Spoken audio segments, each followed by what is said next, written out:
Yeah, man. That's hot shit right there, man. So what we gonna do? We gonna dub? News networks are not even getting clicks like that. So this shows like there's an opportunity for this, what we're doing here on this show.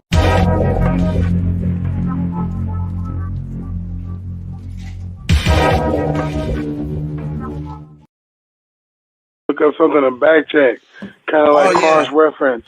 Yeah, I should put the. Hey, look that shit up. That's the name of your show. Yeah, that's what really drew me in. Remember, we want you to be an activist, and don't take our word for it. Look that shit up. Pulley.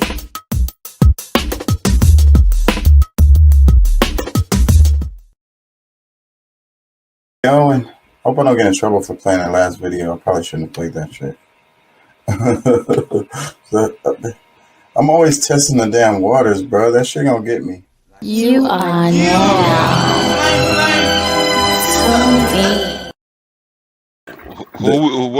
Who and what are we gonna complain about tonight? You are now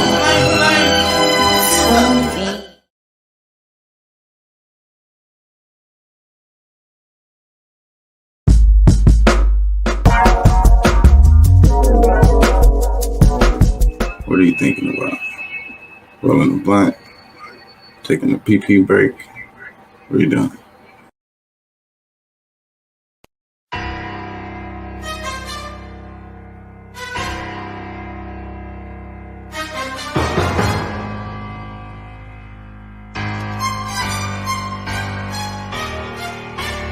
And now, another major production. I'm about to tell you what the real is. Deep down inside, you got to feel it. Emotions have the most number of killings. Pay close attention to your feelings. I'm about to tell you what the deal is. And when I'm talking, all I'm hearing is some crickets. Yeah, hurry, honey, run and get your ticket. Just getting money is not always the business. Yeah, forget the $1 million mission. Sometimes I just want to go fishing instead of physically grinding in the trenches. Finding me using my knowledge, intuition. Yeah, Chaka not talking while he's so distant. Yeah, Chaka be talking but they don't listen. Yeah, he's sitting, his brain pumping like a piston. I've been chasing the twilight, now I've been bitten. The city's in my sights as if I was a pigeon. Your role is cast, your dialogue is written, it's past control. You're like a Sims minion, what to do now but roam around in and out of buildings. Seemingly living, touching ceilings, but there's no feeling. Willing and dealing, but really there's no winning. I'm sinning and sinning, so what I'm defending stuff's like prison, stuck in the life out of reverence. I'm about to tell you what the real is. Deep down inside, you got to feel it. Emotions have the most number of killings. Pay close attention to your feelings. I'm about to tell you what the deal is. And when I'm talking, all I'm hearing is some crickets. Yeah, hurry, honey, run and get your ticket. Just getting money is not always the business. They say they do it for the money and the power. I'm just trying to get some peace in the shower. Protect what's mine without being a coward. Watch loved ones take time to breathe in the flowers. I've seen these G's get knee deep in powder because he needs to succeed in ours. Fuck your lifestyle, it's weak and it's sour. Fuck your lifestyle, it's weak and it's sour. Watch I come through and do like I do. Watch he come through and lose like he do. I'm a Hebrew, he just evil. We both hate people and church steeples. One thing certain, demons lurking. They be stressing, we be surfing. She be twerking and it look like it's hurting. I be perping, close the curtain. They give you lithium to get rid of that shit? I'm about to tell you what the real is. Deep down inside, you got to feel it. Emotions have the most number of killings. Pay close attention to your feelings. I'm about to tell you what the deal is. And when I'm talking, all I'm hearing is some crickets. Yeah, hurry honey, run and get your ticket. Just getting money is not always the business. I'm about to tell you what the real is. Deep down inside you got to feel it. Emotions have the most number of killings. Pay close attention to your feelings. I'm about to tell you what the deal is. And when I'm talking, all I'm hearing is some crickets. Yeah, hurry honey, run and get your ticket. Just getting money is not always the business. Yeah, you boys think you real. What is real? Whatever it is, it's not you. For real. You know what I'm saying? KCE, we coming. It's the takeover, bitch. Y'all ain't ready. This is some whole new shit. For real.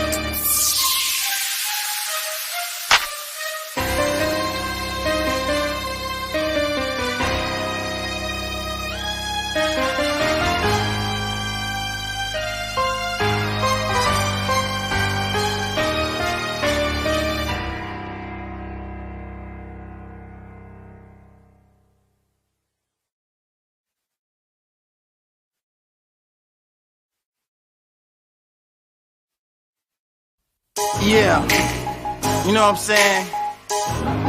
KCE, King Chaka. It is what it is, baby. You really not feeling me? Let me find out. Yo, question my ability. Let me find out. Invest in my enemy. Let me find out. There ain't no telling what you finna see. You finna find out. It's something that enters me. You finna find out. Then exit with energy. You finna find out. Riding flows like centipedes. You finna find out. Screw those that's kin to me. Let me find out. Hit the big lips. I'ma call you Bill Bellamy. When you talk your shit, man, really it's killing me. Hit you with my fist and I'ma do it lyrically. Crazy ass brick, so I might do it literally. I'ma do this till I'm old eating celery. How old is Jay-Z? He gotta be 70. Come to my show or I'ma do it bitterly. Or it's a porn star with a bitch named Beverly. Keep waiting tables, yeah. Spicy means peppery. Or get tattoos and work in the factory. Whatever I do, I'ma do it happily. I'm tired of these rappers too, they do it tackily. That's why I'm here, I'm the shit this year. We gon' keep it moving, grooving, give you something you can feel. When shit's fucked up, gon' drop a tear. I'ma pull my pants up, grab another beer. Rap's messed up and I don't have no fear. Attack the chest up, it's a grown man in here. Ask you little chaps, what have you done in the field? Throw your steps up, let them know you're still here. I said you really not feeling me, let me find out. Yo, question my ability, let me find out. Yo, invest in my enemy, let me find out. Ain't no telling what you finna see, you finna find out. Yo, you really not feeling me, let me find out. Yo, question my ability, let me find out. Yo, invest in my enemy, let me find out. Ain't no telling what you finna see, you finna find out. Yeah, bounce, rock, shake, wiggle. We gon' come through and put it in the middle. They calls me fiddler cause I play the fiddle. Checking masters, white pipes, I's a good nigga. Bounce, rock, shake, wiggle. We gon' come through and put it in the middle. They calls me fiddler cause I play the fiddle. Checking masters, white pipes, I's a good nigga. I said you really not feeling me, let me find out. Yo, question my ability, let me find out. Yo, invest in my enemy, yo, let me find out.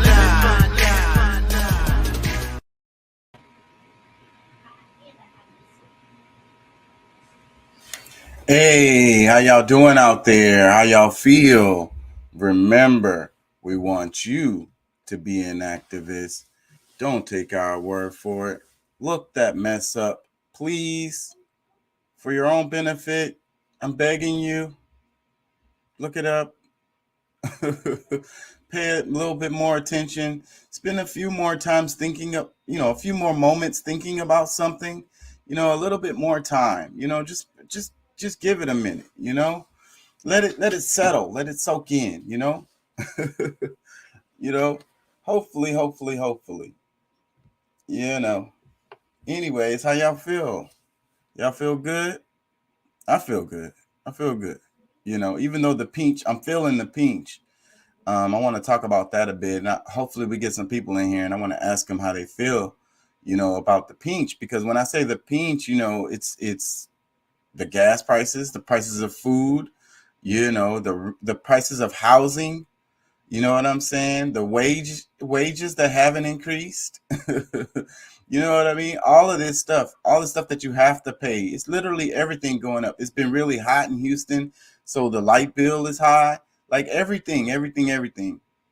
So that's the pinch. That's what I'm talking about. And then it's like a global pinch that's happening, you know? I think that, you know, people had too much autonomy because what they're going to keep on saying is they're going to say, oh, well, more people aren't in poverty than they've ever been before in history or whatever, whatever the hell, you know what I'm saying? So like, that doesn't really mean anything. You know, it sounds really good on the surface, but it doesn't really mean anything because people are suffering. They can live better. Yes. But, you know, the pinch is in. So there's people that benefit from this. So look at all of the companies that have made so much money during the pandemic and after the pandemic and right now. Look at how much money the gas people are making. Like profit. We're talking about profit. You know, what is going on? Meanwhile, the rest of us is freaking struggling to get by. I saw this post. I don't know if I mentioned it on the show, but I saw this post on Facebook that really had me going. Now, I don't really scroll Facebook. Like, I'm never on Facebook. But I randomly, because I be checking my own shit on Facebook. So I was checking my own shit, and I somehow accidentally ended up on the feed. And I saw this post from somebody that on Facebook. And they said they had to leave their job. The job they worked years to get promoted and move up in this company and get this position that they have. But now with the gas prices being that the way that they are, it doesn't make sense for this person to continue this position because they have to commute. So they got to take a pay cut, but the pay cut makes more sense because now they don't have to drive as far. And they also don't have the position that they had before. So now they got to try to work their way up. That's what the person said. They was like, oh, well, you know, I'll just work my way up again. It hit me right in the chest. It's so freaking sad, you know, that's the right thing to do. That's the right attitude to have. Get out there, go back at it, you know, get in the grind, make it happen again. You've done it before. You can do it again. So that's the right attitude to have. But why should you have to make that damn decision when you got other people that's controlling this stuff? And then when I talk about price fixing or whatever, then people think I'm crazy. Like, you think these people don't sit down behind closed doors and have meetings and shit? Like, that's all they do is have meetings, bro. What do you think they're talking about in the meetings, bro? Come on. Anyways, let me slow down because I'm gonna get emotional. Already gotten emotional. So let's slow down. I have some stuff while I wait for people to get in here. Let me do this. Oh, that's not what I meant to do.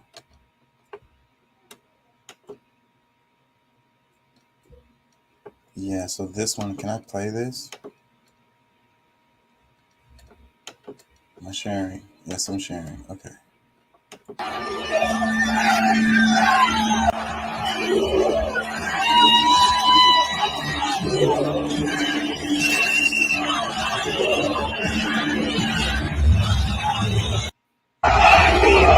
So this clip is, the caption says, National Celebration as the globalist Italian government collapses in on itself.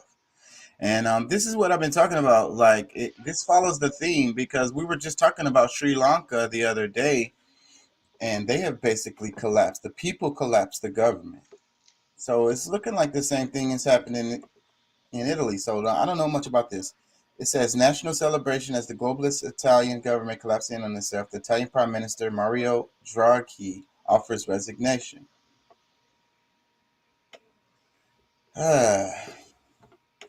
What's up, Pat? How you feeling? We could only be so lucky I know, man. I think it's coming this way, though. I think it's coming this way. I mean, the politicians that we have, they're trying to stave this thing off as long as they can and keep their little cush positions as long as they can. But yeah, I don't think it's there's only amount of time, only a certain amount of time before that is no longer going to work. They can't keep coming with this media lying to us and just saying this, that, and the other, and thinking people just going to keep on soaking, just taking it up the rear, bro. I don't think people. And thank you for the donation too, by the way, Pat. Supporting the show because the show I don't know definitely what you're needed talking about. I don't know what you're talking about. it. I appreciate it. Well, I'm supporting us. The show. I mean, but you mentioned it last night, and I already had intentions on doing something, but I appreciate it. oh yeah, for sure, for sure. But the pinch is in. Yeah, the picture's in. What do you think about that? Like, what do you think about that? You know, it's a beautiful mess. You know what I'm saying? If you if you can get to that mindset, to that the to seeing the world that way, because I mean, in order for us, like in order for greatness, there has to be a failure. There has to be, you know, things are gonna have to, and things have to get bad in order for it to, to be able to see the good, or, I mean, there's different things that has to happen from time to time, and I think this is just one of those moments that we actually, living through it. We're actually, seeing the, like, I mean, am I really excited about it? Nah, not really, but at the same time, I know, you know, God does things like this for a reason. You know what I'm saying? Yeah, and I think it's the balance of the universe. At some point things gotta if things are out of balance, it's the Yeah, pen. I mean, yeah, when things are out of balance, I mean, that's the only way for you to really find a way, or for, to allow, you know, the universe to rebalance itself. Because it's And, gonna do and it. but honestly, like one of the things that I kind of looked at, how I looked at it, I was like, you know what? The universe is not really out of balance. It's really us. Yeah, that's true. I would You know what I'm saying? wholly agree with that. We are the ones that's out of sync. We are the Yeah. ones that's out of balance. So I mean, where We need to come things, back to the balance with the universe, with nature, with God, yeah, instead of pushing against it. That's exactly. perfect. Yeah, that's perfect. Yeah, that's perfect. But it's like the pendulum though, right? It's gonna swing back to the middle. Like It's there's got, no there's it's no got to. escaping that. Yeah, no, it has to, and we, really like have to, because I mean, like I'm a believer in the law of attraction, and I had to catch myself because like I'm throwing myself out of balance. I'm not falling into balance with the universe because of my, my angst, my anger, my, like I need to have, more trust and belief in, or have my knowing of, the universe that is gonna do what is necessary for us to prosper and grow again. So Let me play this clip. This is Germany. uh,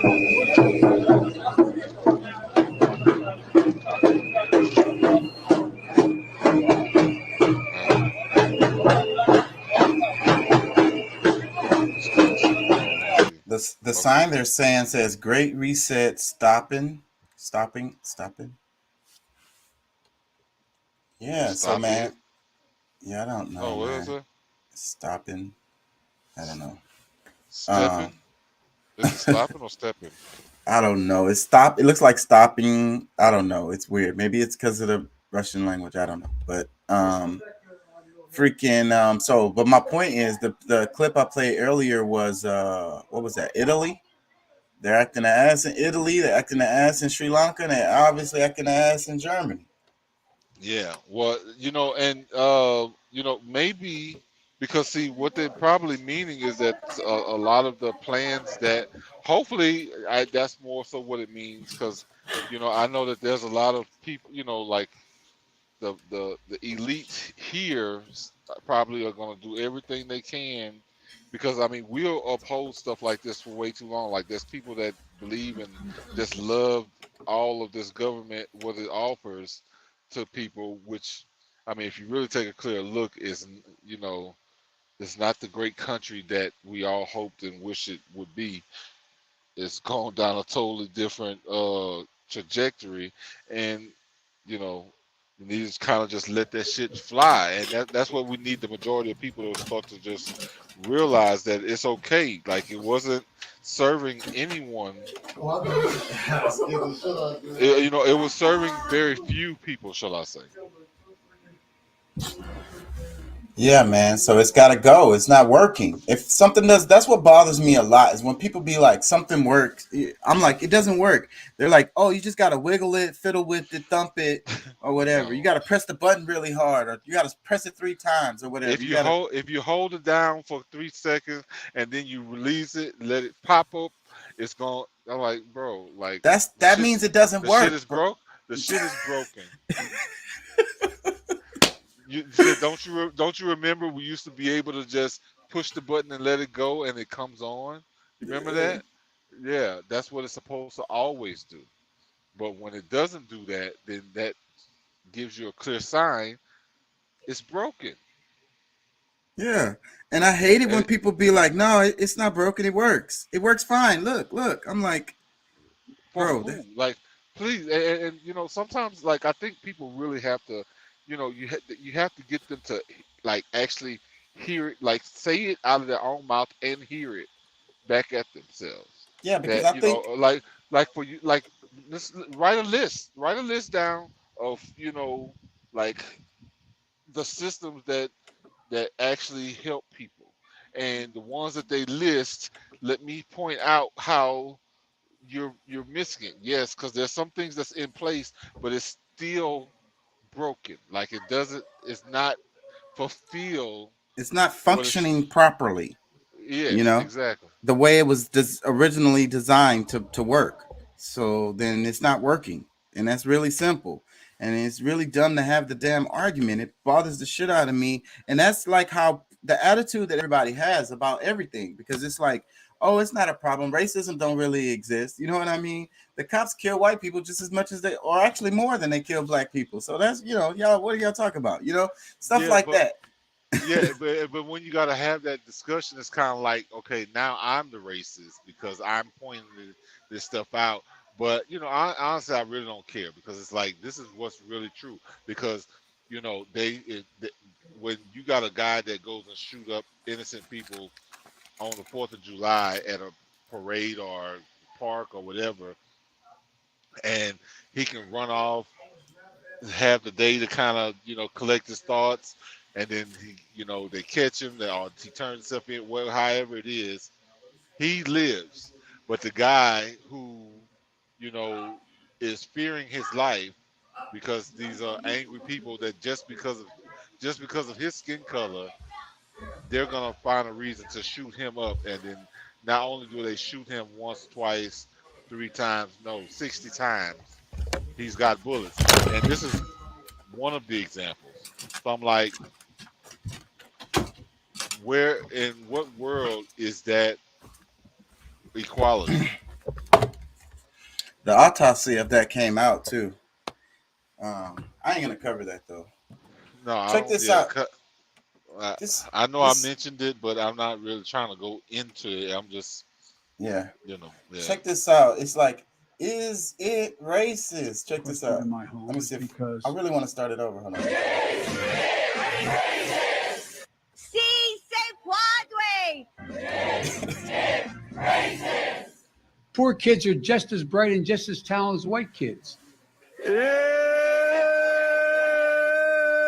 I mean, you got the first sort of mainstream African American who was articulate and bright and clean, nice looking guy. I mean, that's a storybook, man. if you have a problem figuring out whether you're for me or Trump, then you ain't black. The reason I was able to stay sequestered in my home is because some black woman was able to stack the grocery shelf. Look, when this organization. Wait, let her finish. It's only go the diversity ahead. of this community, as distinct as the Bogotas of the Bronx, as beautiful as the blossoms of Miami, and as unique as the breakfast tacos here in San Antonio. Oh God. Unlike the African American community, with notable exceptions, the Latino community is an incredibly diverse community. All right.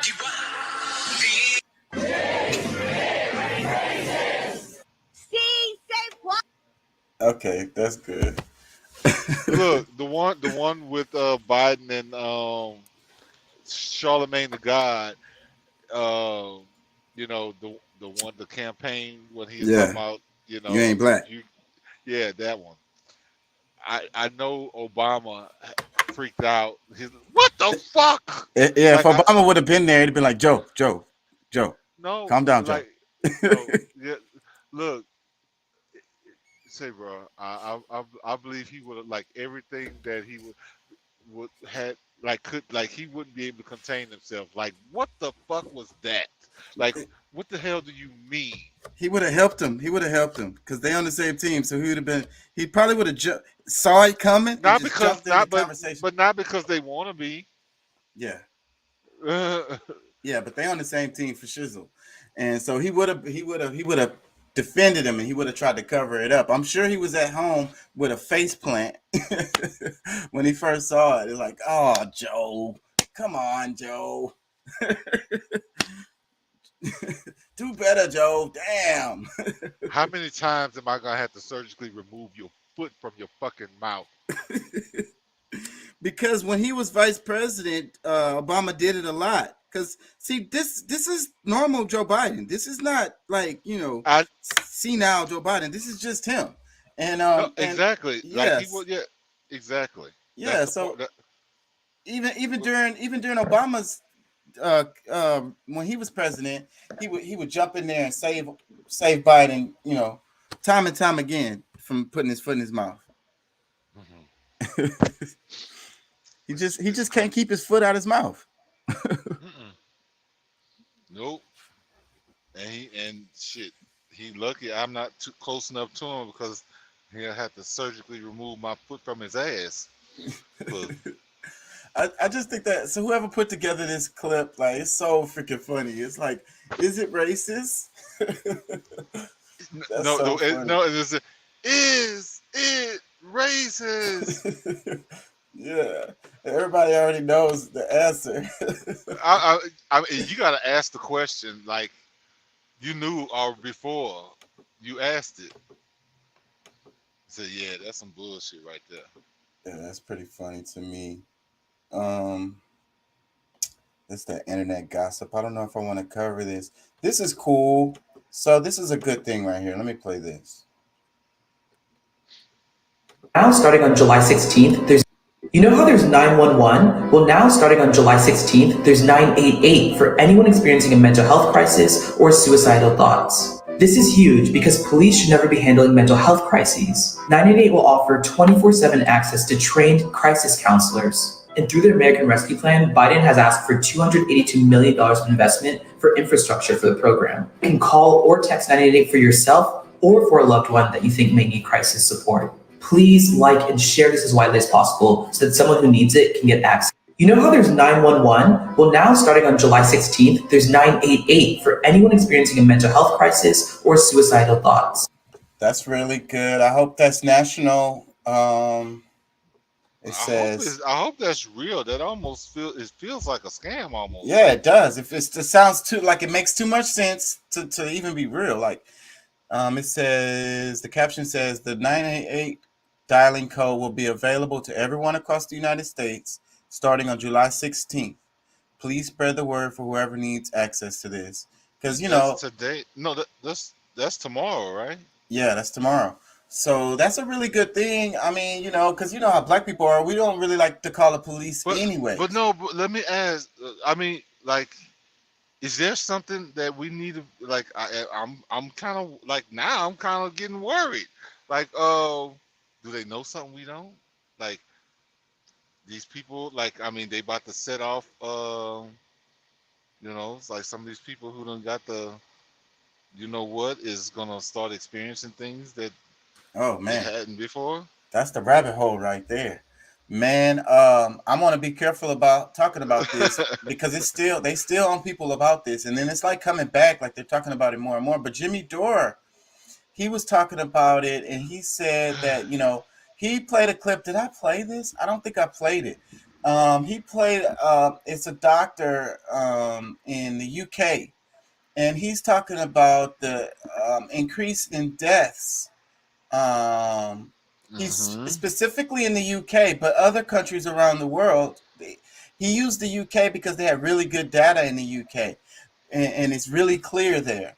So the data Well, is they're showing more they're being more honest than the the UK people is much on better this at on. collecting good data. They are. So that, yeah, No, being more honest. well, I agree. I don't necessarily believe that they're better at collecting data.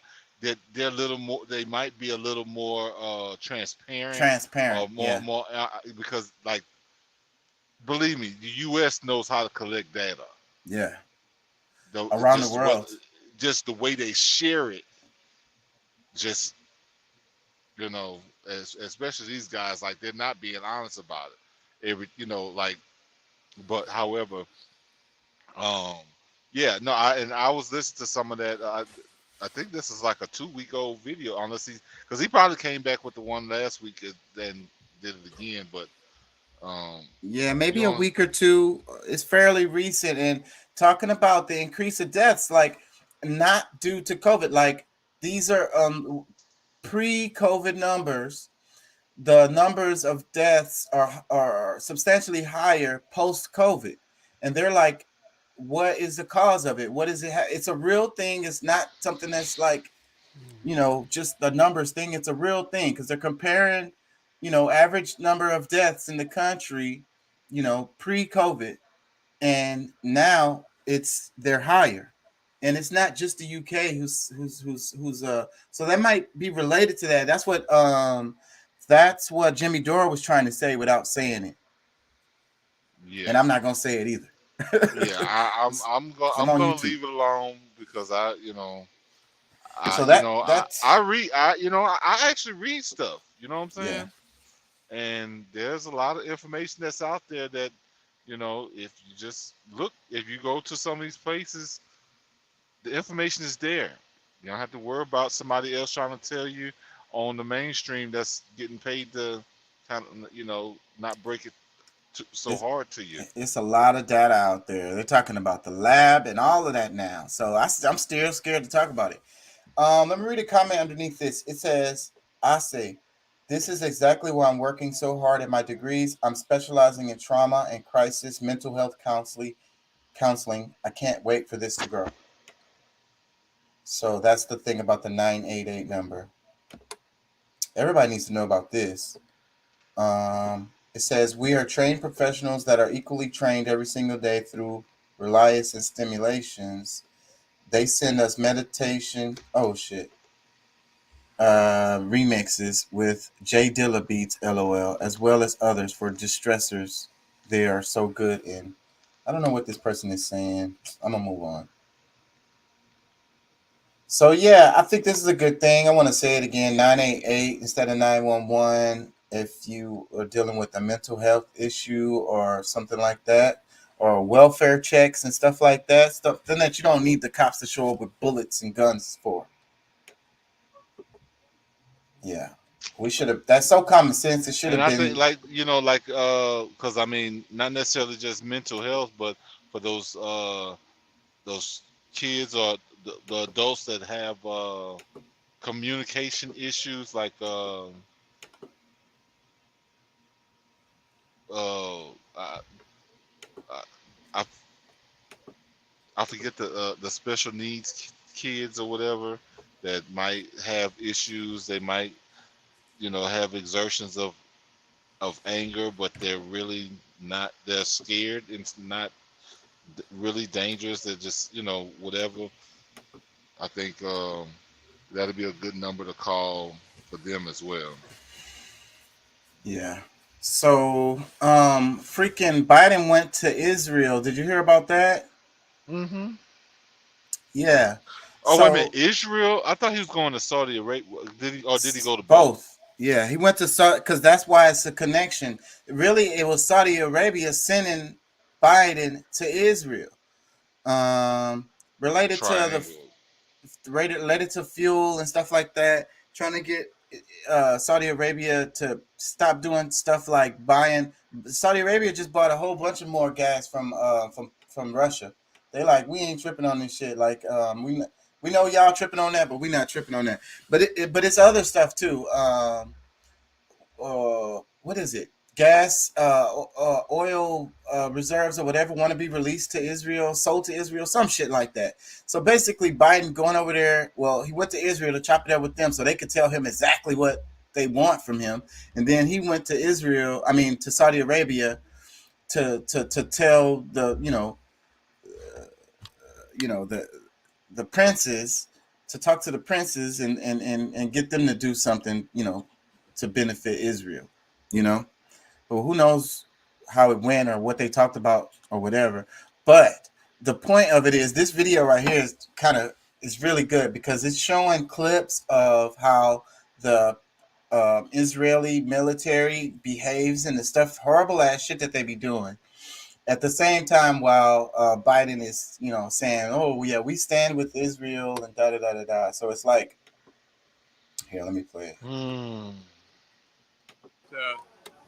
You know how there's 911? It's an honor to once again stand with friends and visit the independent Jewish state of Israel.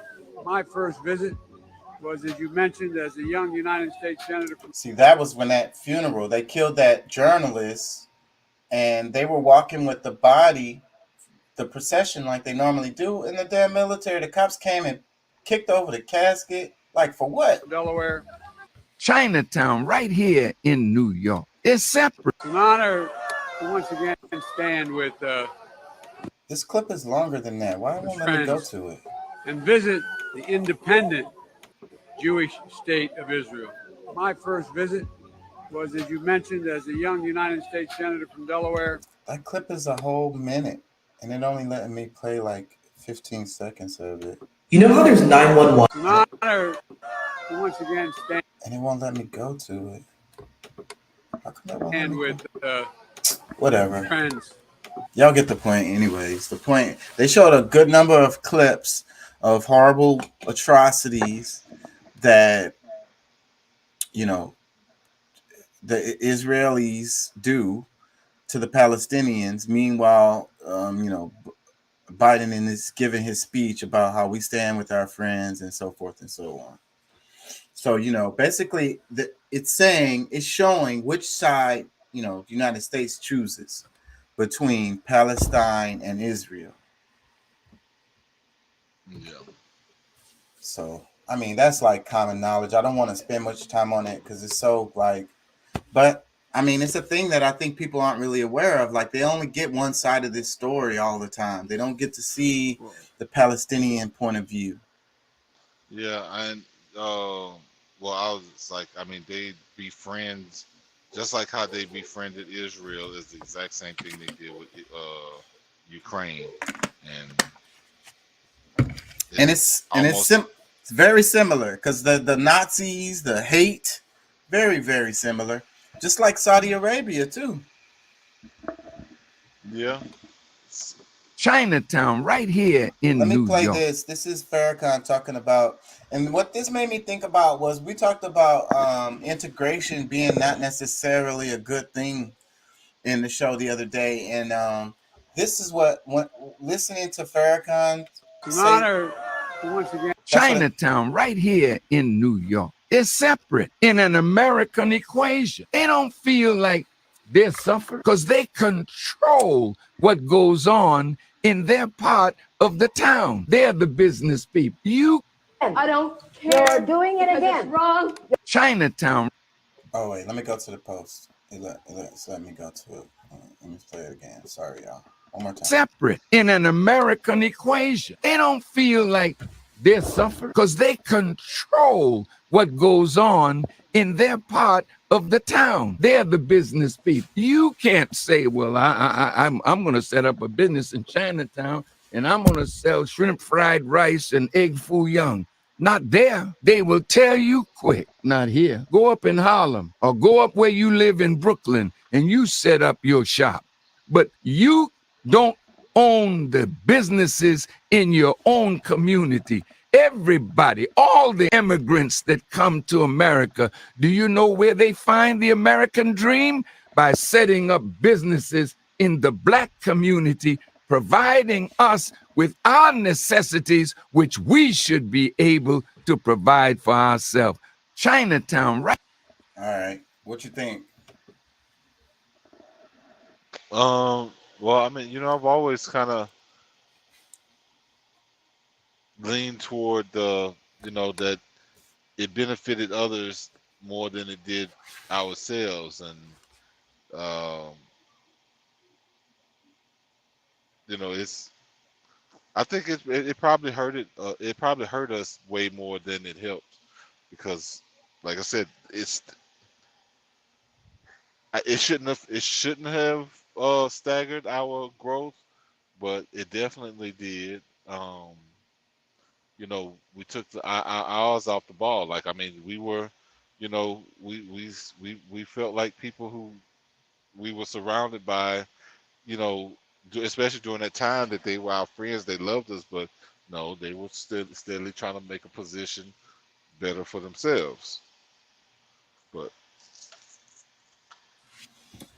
Yeah. So, and then the thing is, what Farrakhan is talking about in this clip is about how, like, so I wonder, within, like, let's say Chinatown, do you think they're feeling the pinch the same way the rest of us are?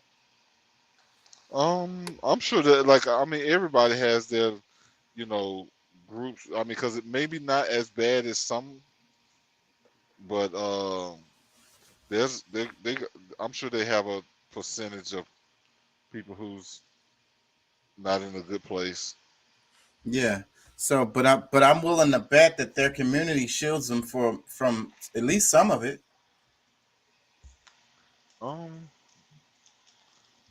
I guess. I mean, like I said, I couldn't really answer specifically. I don't Yeah, I really. can't say for sure either, but I'm speculating here on the idea of, the I, community. And then he's talking about within the United States. So he's like, even within the United States, these people have their community where they well, take care of each other, and they have their businesses where they cater to each other. You know what I mean? So I would think that, within the community, I mean, like, everybody's raising prices. We talk about the mom and pop store back in the day where you could go to the corner store and they front you some bread or whatever the hell. They know your mom and whatever, like, and they're not penny pitching you on price. They let you go on stuff. I'm sure it will be like that within the community. You know what I'm saying? They go to the store, everybody's raising prices. So, but do those people going to raise the prices on their own people just because, you know what I'm saying? Maybe if they have to, but if they don't have to, they probably wouldn't, right? yeah.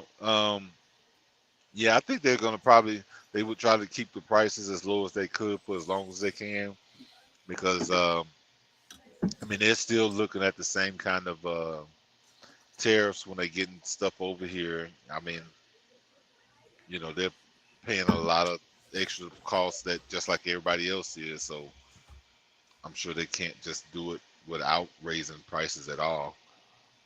But Yeah. I would But say they, so.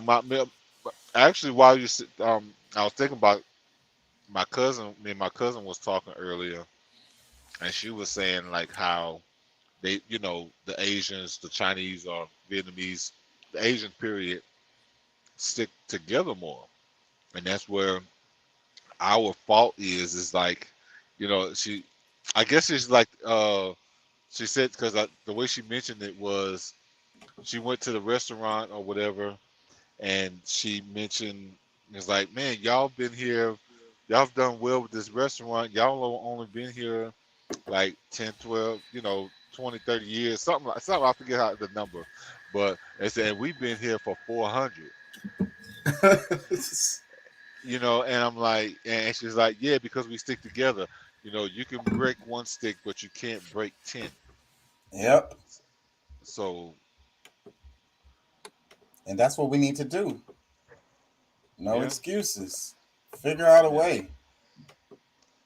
yeah. Because I mean, that semantics of that 400-year number is, you know, untrue. It's actually much longer than that, but that makes it even worse. So, I mean, but the 400 years is a big enough example, you know, big enough, you know, to get the point across. So, but This guy right here, what's his name? Talib Kweli reposted this, but this is Crank Lucas. I've been following his page for a while. I don't know why I haven't been seeing his posts on my thing.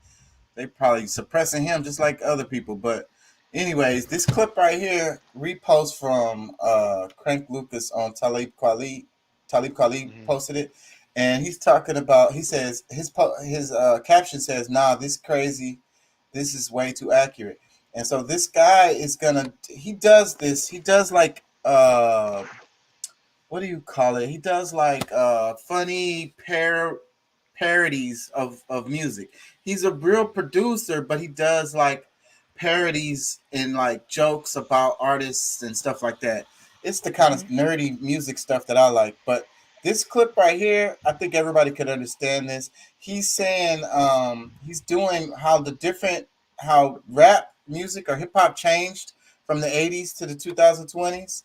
So y'all check it out. Let me play it. Was ripping, but I had to keep them light. So this the is the streets 80s. to play with doped up fiends. Cause messing with crack will give you broken dreams. So stay away from drugs. And if I had one wish, it'd be them trucks would never drop cocaine on my strip. I was out moving packs, me and moms was ripping. But I had to keep them lights on, put food in the kitchen. Stepped up to be the man with no dad in the home. I'm just trying to feed my daughter, but I'm killing my own. I'm a dope boy, all the nigga know. Riding around with P's and O's while I'm blowing on that dope. Coke money got me paid now. I'm the host choice. Didn't love me, I was bumming. Now I'm pushing Rolls Royce. I'm geeked up off this Molly and this angel dust. Geeked up off this lean and this salvia. I'm turned up off this Zanny, about to have a seizure. I'm so high that I'm gonna meet Jesus. I'm so high that I'm gonna meet Jesus. I'm so high. I'm gonna meet Jesus. Hallelujah. It's so funny to me. So it said 1980s anti-drug use. The rappers were saying, this is what his point is. 1990s reluctant drug dealer. 2000s pro-drug dealer. 2010s pro-drug addict. He says 2020s zombie land. Damn. So and the evolution of because you could see the culture in the music, right? So the evolution of the way people look at drugs and how it's accepted in the community, and you know what I mean? And you can see it through the music. So what they're saying is in the 80s, they were saying, you know, don't use drugs. You know what I'm saying? That's for losers or whatever. And then in the 90s, they're like, I got to make this bread. So I'm selling these drugs, even though I don't like it. And then in the 2000s, they like, shit, I'm proud to be a drug dealer. Shit, I'm balling. Mm-hmm. You know what I'm saying? And then 2010s, it's like pro-drug addict. So they didn't went from the 80s of not being looking at people that use drugs as bums and stuff to making it like it's really cool, like to be a drug addict, like, and that's what the music is, right? Like, we was talking about Travis Scott one time in the show, and it's like Travis Scott, like, all his songs are about drugs. When I was listening to him, like, I don't listen to him no more, but the earlier Travis Scott, like, literally every song was about doing drugs. You know? And what's his name? The singer, what's his name? He did the Super Bowl, not this year, the year before, last year, whatever. People was complaining about it. It was right in the middle of COVID. The Weeknd. The Weeknd. And The Weeknd, he had that song about cocaine, and everybody was singing. It was like the big #1 song in the country, and people didn't even know what they were singing about. He was literally singing the song. I can't feel my face. But drug addicts knew what he was talking about. But like literally nobody knew what he was talking about. I did. Talking about that song, I can't feel my face when I'm with you. Yeah, it And sounds I like love it. he sounds like he's singing to a girl. It sounds like he's talking about a girl. Who was? It's that white girl though. A white one, yeah. it's that white girl, that cocaina.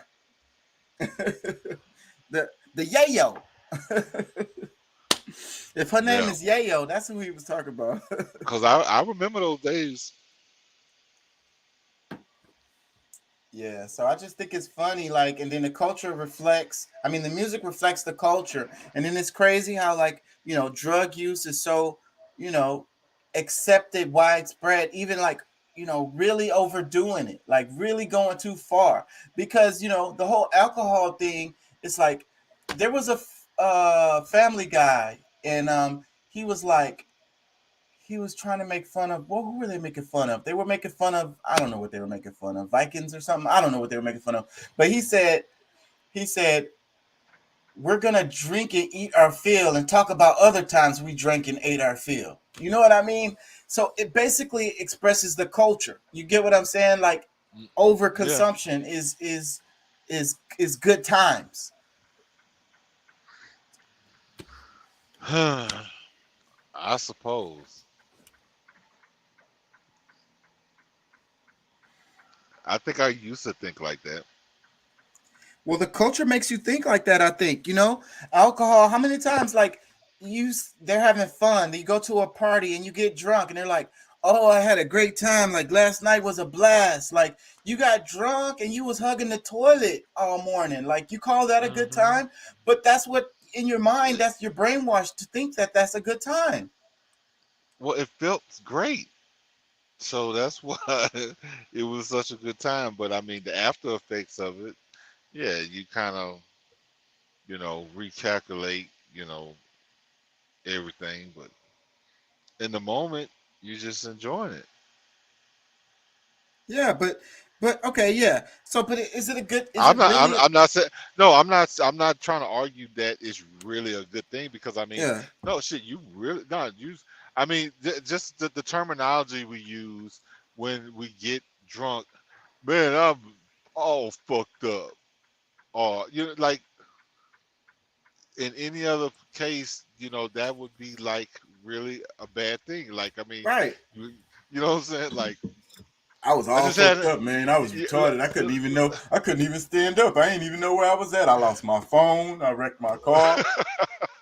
Bro, that's a good time. That's a horrible night, bro. Like, you are you listening to what you're saying to yourself about yourself? Yeah. It was a good time up until that point. Yeah, I guess, you know, that's an argument.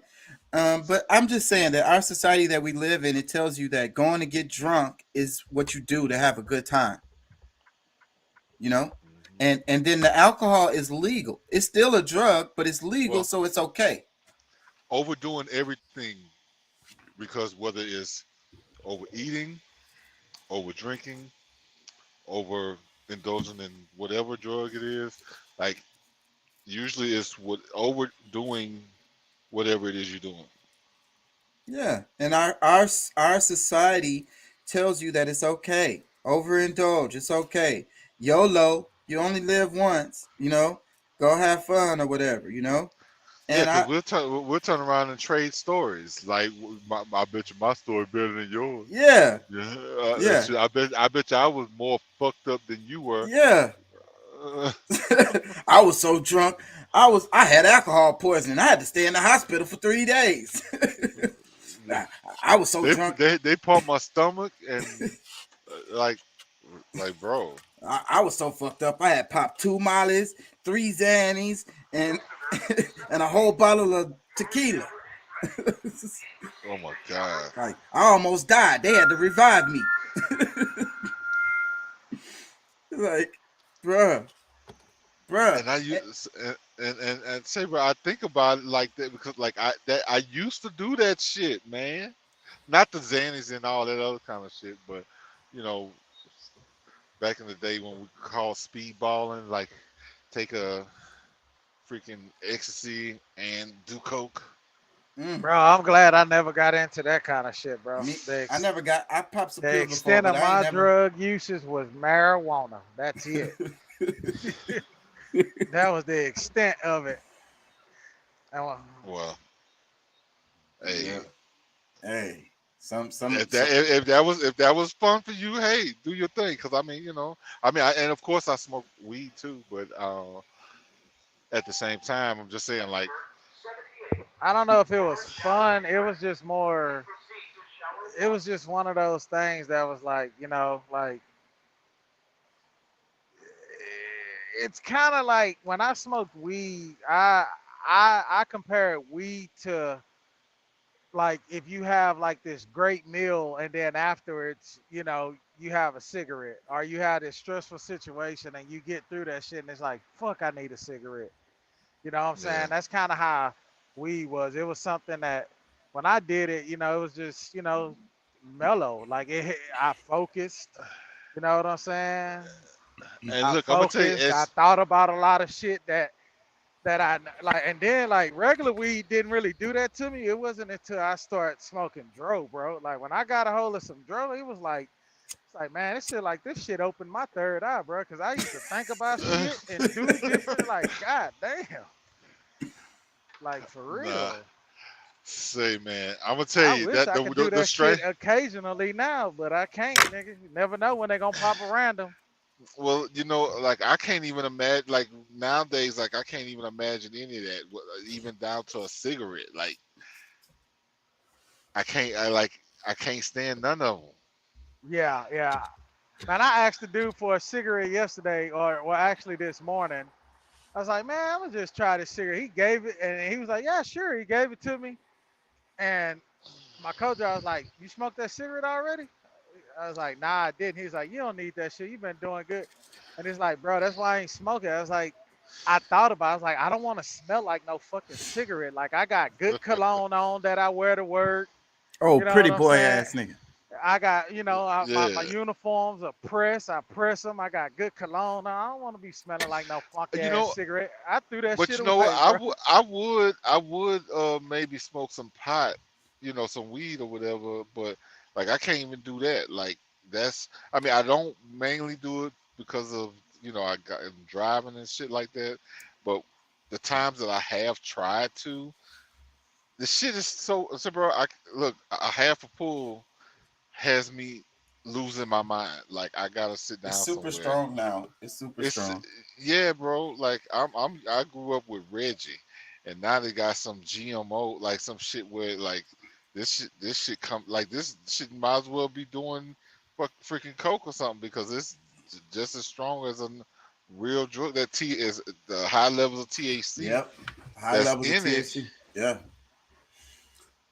And that's not the natural way you're supposed to consume it because what is the other one? The CBD. CBD, yeah. So the amount of CBD mixed with the THC is how you're supposed to consume it because they mellow each other out. They work together. Like, Yeah. Well, see, I vape CBD. See, like I didn't got away from doing like regular vape with nicotine in it. yeah, I've been vaping with CBD to keep me calm. Like to I take need to the try edge that. off. That sounds great. It's Um, actually pretty cool. I like it. but what I wanted to, the reason why I mention this is because like our society, how like when somebody is if they did something that's not cool, like they cheated or they lied or they stole or they did something foul, they are very comfortable announcing it. Like not only that, like they tell everybody that they did it. Like how the people when they do murders and they tell everybody they know the story and shit. So but our society promotes that. Our society is like that. So but when they do something good, you're quiet about it. You don't tell anyone. You're ashamed of it. It's like you're ashamed of doing good things and you're proud of doing terrible things. Hmm.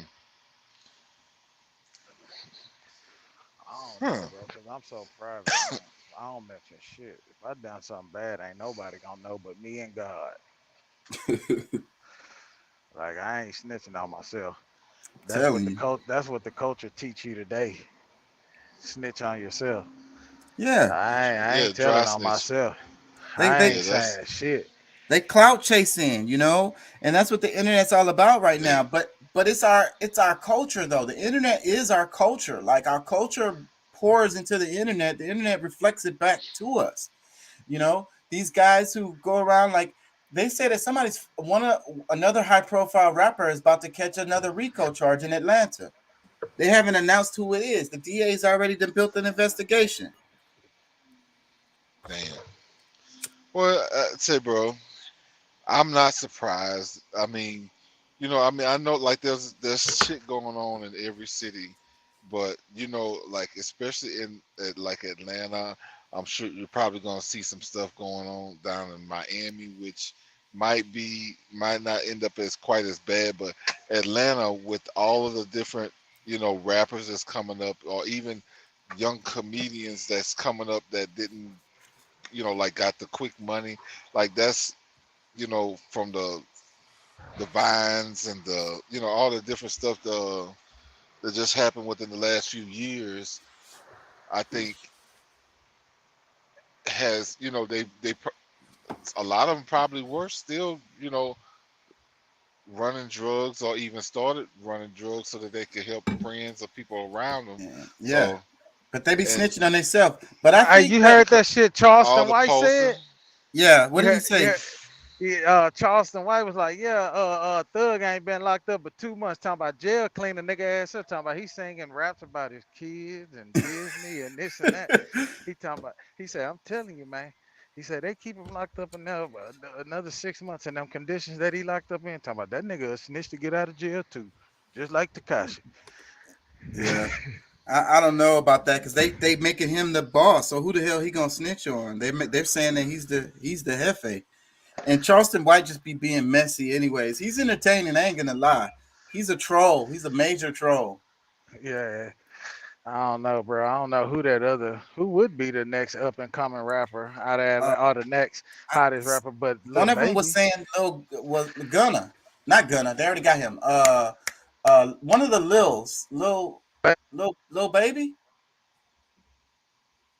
I don't know Don't give which me the one is line. I don't which follow the one. fucking You said popular which rap. one is The DA is about to put a charge on a big rapper, and that's for sure. The name they haven't released, and it's going to yeah. be somebody out of Atlanta. But I was saying though, I think Atlanta has like a target on it. Atlanta is one of the. I would say It's Chocolate City, that's man. that's what I'm about to say. It's like a successful black city. It really is. Like I don't know if people really see it that way, but the ones that know. There's a lot of money in that city. I think they have the most per capita black millionaires of the United States.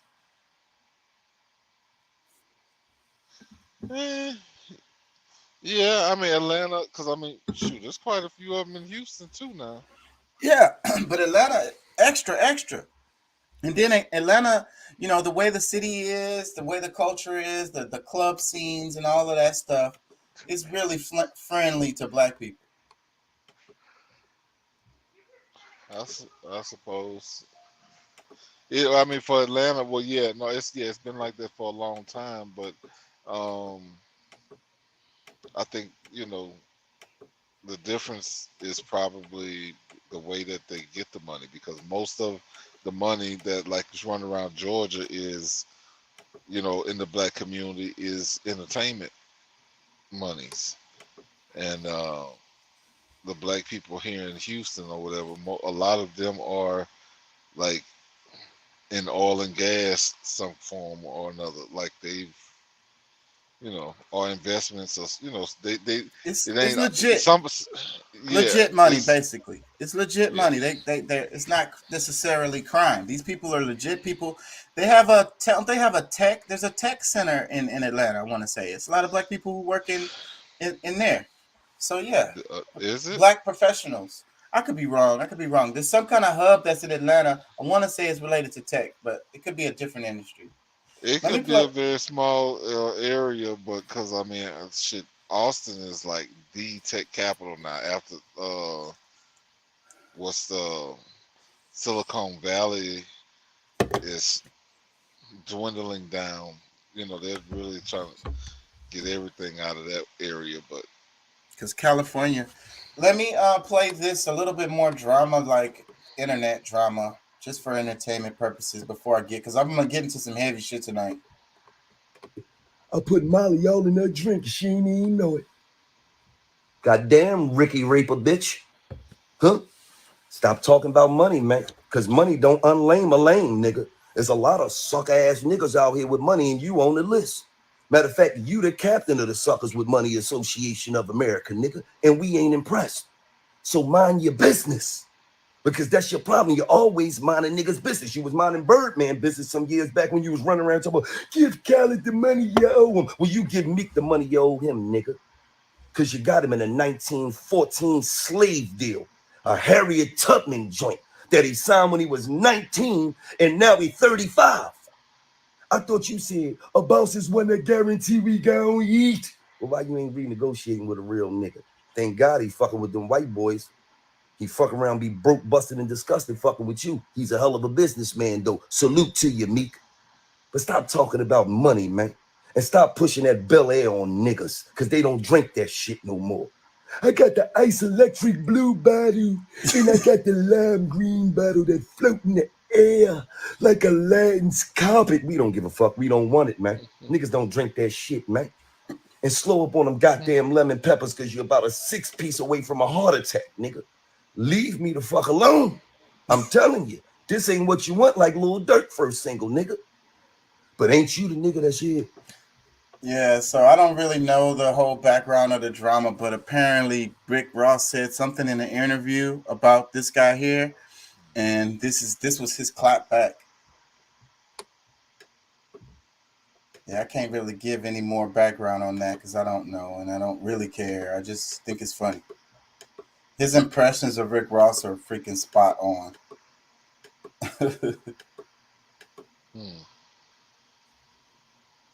Does this play the whole clip?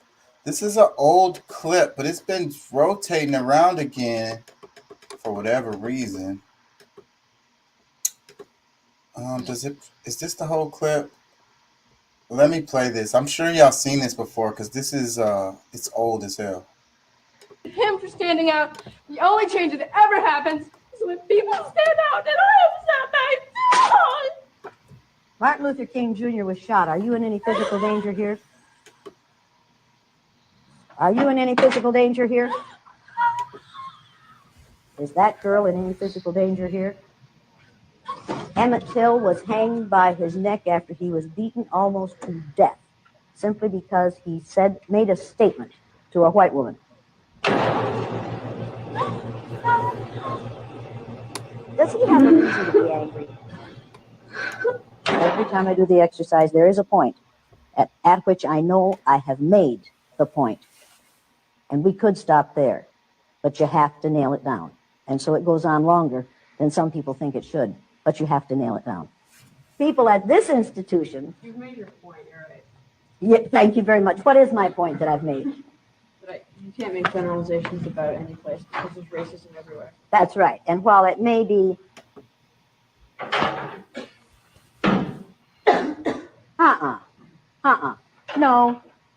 No. You don't come back in here until you've apologized to every person in this room. Because you just exercised a freedom that none of these people of color have. When these people of color get tired of racism, they can't just walk out because there's no place in this country where they aren't going to be exposed to racism. They can't even stay in their own homes and not be exposed to racism if they turn on the television. But you, as a white female, when you get tired of being judged and treated unfairly on the basis of your eye color, you can walk out that door. And you know it won't happen out there. You exercise the freedom they don't have. If you're going to be in here, you're going to apologize to every black person in this room. And do it now.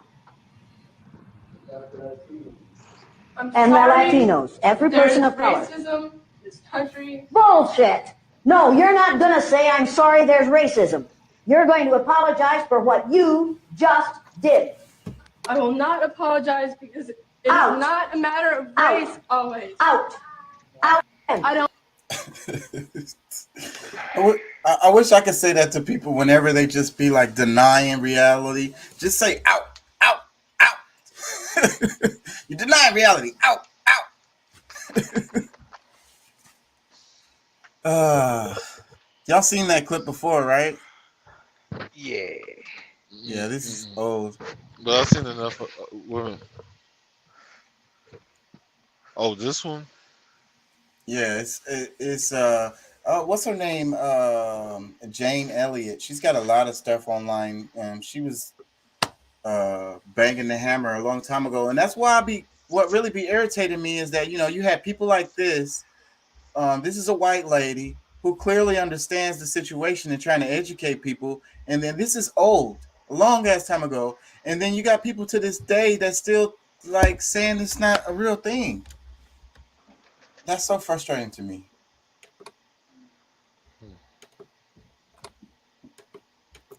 Anyways, I'm gonna move on.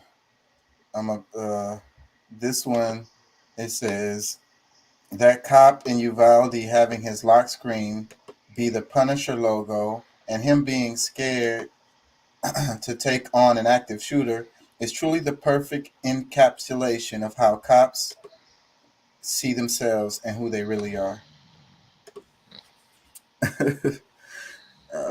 Yeah. That Punisher emblem, and it's so funny. Anyways, I'm not gonna go into the symbols, but a lot of those symbols are so dumb. They don't even represent the stuff that they. I don't know. It's a lot of confusion. They're all so ignorant. Yeah. So let me see. Before I move on, I think was there something left here that I wanted to do? Let me double check this. Germany, Confucius. Okay, let me read this one. It says Confucius said, "I see grows. Wait, a seed grows with no sound, but a tree falls with a huge noise. Destruction has noise, but creation is quiet. This is the power of silence. Grow silently." I thought that was cool, so that's why I posted it. What do y'all think about that? That person. That person is that destructive person is loud. That person that's being, Toxic. terrible, toxic, they're loud and extra. The person that's growing and self-reflecting, that person is not so loud. I think that's true. The other thing was that the guy, they were talking about the 10-year-old girl who got pregnant and moved out, went out of state to get an abortion, and then how Fox News and all of them was on it, and they were like, it's a hoax and it's made up and it's just for political reasons or whatever. And then the guy got arrested. So then that debunked it being a hoax. But then those people on Fox and other channels that was saying that it wasn't real didn't come back and retract their statements or apologize or say they was wrong. Like we be saying about the media all the time, they always big up a story, and then when it comes out that it's wrong, they do that quietly. So they didn't say anything about that. So, but then they're doubling down now because they're like, okay, well, what about the doctor who did the abortion? We want to persecute that guy. So they completely changing the conversation and not admitting they was wrong and focusing on, now the doctor is what the headline is on the same topic. Did y'all hear all that stuff? Mm-mm. Yeah, that's what I heard it, but I was kind of going, Yeah, no, I don't mean what I said. I mean the stuff that was happening with Fox and the 10-year-old girl and the abortion and all of that. Nah, bro, I didn't.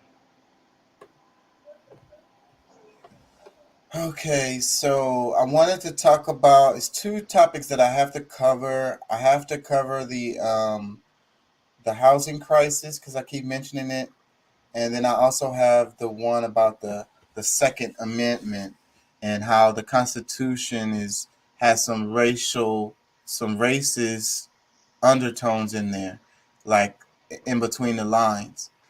I don't want to bore y'all to death. Which one of those would y'all rather go into?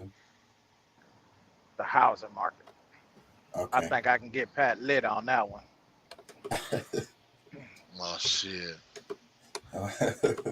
This now, one is. We may talk about that racial shit, so Pat can go and educate us on getting our indigenous government shit.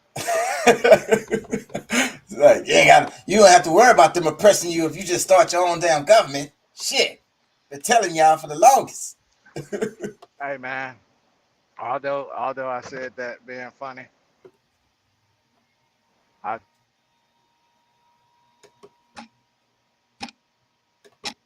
haven't took the initiative, so You haven't taken the initiative to start the process, because it's serious too. I think it's real too, and that's why sometimes when Pat be saying it, be hitting me right in the heart, because I be like, damn, that's actually it. That's the answer. The only answer I can see that's plausible, man.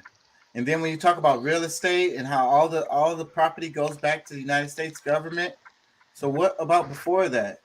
So yeah.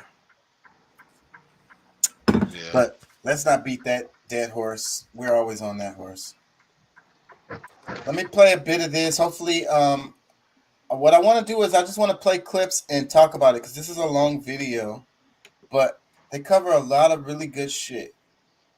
Hopefully, I can get away with playing this.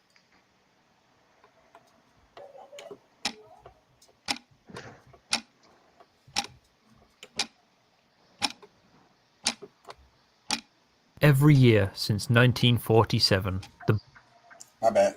Bulletin of Atomic Scientists, a non-profit academic journal concerning science and global security, has published updates on a metaphorical clock counting down to the end of the world. The closer to midnight the clock hands are set, the closer we are to doomsday.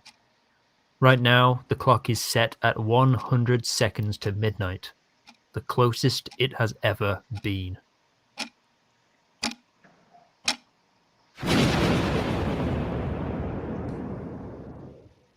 Some dismiss the bulletin and its clock as fear-mongering, while others see it as a legitimate expression of the scientific community's angst about the future. But whatever you think about it, it's clear the 2020s have been a turbulent decade so far, and the future course of humanity rests on the decisions we'll make over the next few years. It is very likely that current trends continue.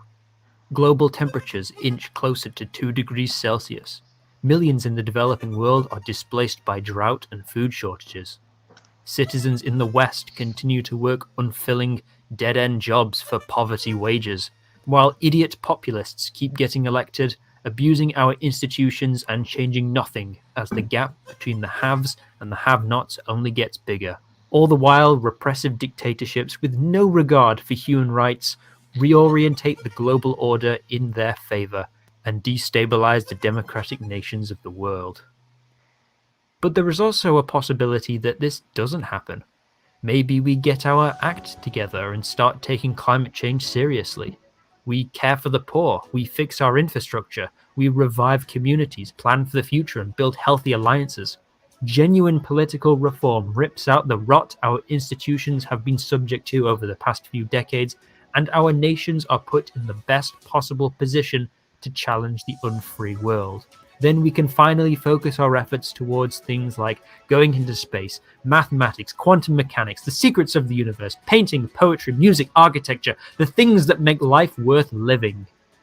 What if I told you that the difference between these two futures is one policy choice so simple, so mind-bogglingly easy, it is sheer elegance in its simplicity. It's called building more goddamn houses! Okay, so this guy is going to make the argument that the housing crisis, like not having enough housing for people, is the cause for a whole lot of this stuff, like all of it. And he's going to make a really good argument. So it's like you could fix a lot of these problems in the world just by making sure that people have adequate housing. And one of the things is, you know, the real estate market is going crazy.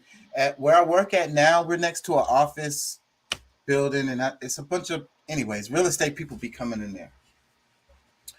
And so, like, they talk about the market and so forth and so on. So it's like, if you're a regular person who wants to buy like a regular house, like 250,000, 200,000, up in that range, then you're out of luck right now, because you're gonna get outbid.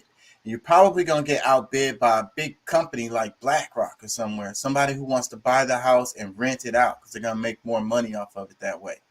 You know what I'm saying? So, but then the argument is always, you know, supply and demand. Everybody always talk about supply and demand. Well, there's the reason why the cost of housing is so high is because there's not enough housing for everyone. Okay, well, if that's the reason, then why the hell we can't just build more houses? Why we can't do that? What do y'all think?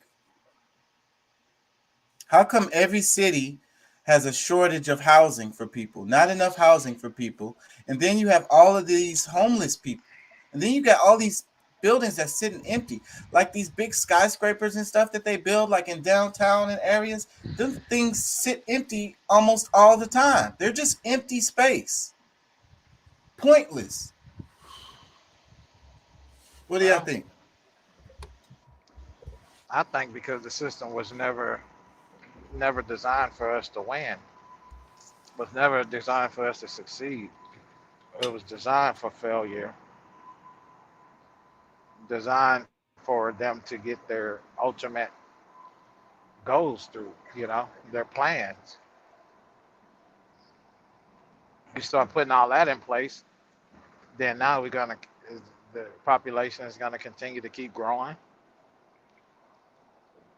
You know, people start, the wealth, you know, the circle of money start flowing. You know what I'm saying? Mm-hmm. And they don't, ultimately, this system does not want that.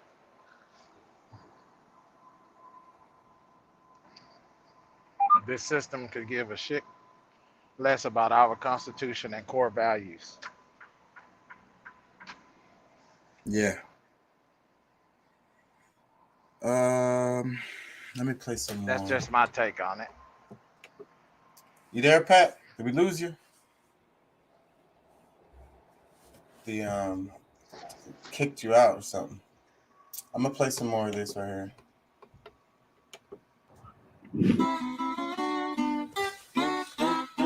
Across the Western world, house prices and rents are soaring above what is remotely reasonable, caused by a steep drop in house building since the Great Recession. And this, my dear friends, is why everything is so bad these days. Let me explain.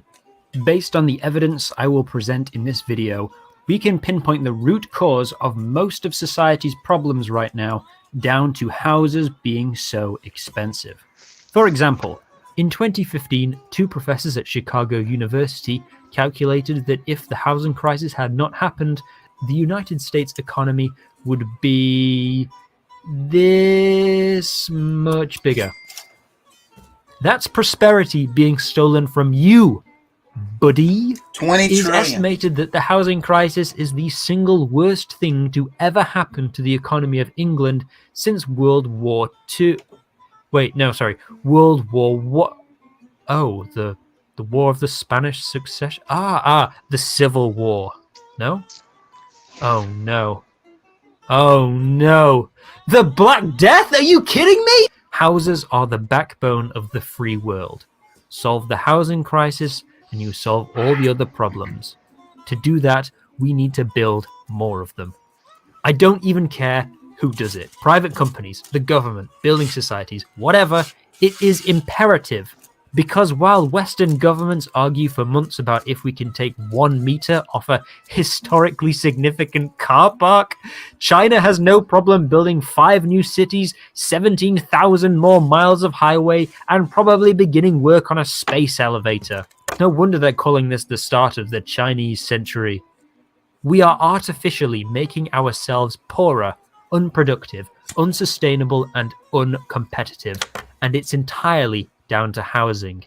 Here is how fixing the housing crisis will solve nearly all of our problems, including, but not limited to, climate change, poverty, inequality, poor public health, economic stagnation, crime, the cost of living, and more. And when I first saw this video, I was like, there's no way that's going to make sense like that. But this video is 42 minutes long, and he does a really good job of making his argument. I'm going to go ahead. You want to make comments? I want to skip to the end because I think y'all will find this interesting.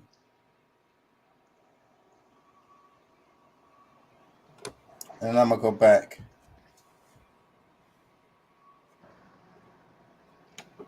Politicians simply don't want to have to confront angry NIMBY voters and so propose nice-sounding but ultimately worthless solutions to placate them.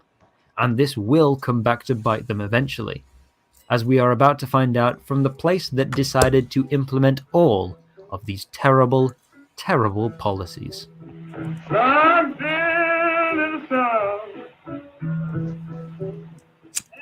Mississippi usually ranks among the worst in the United States in terms of education, poverty, public health, or crime. But there's one metric that Mississippi ranks the best in. They have the lowest rate of homelessness out of any state.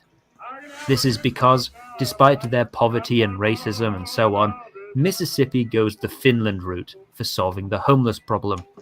Did y'all know that Mississippi was the state with the lowest amount of homelessness in the country? Nuh-uh. They build houses and they put people in them. Good job, Mississippi. Contrast this with the wealthy, liberal, high IQ California, with a homeless rate more than 11 times the rate of the supposedly backwards gun-toting redneck states.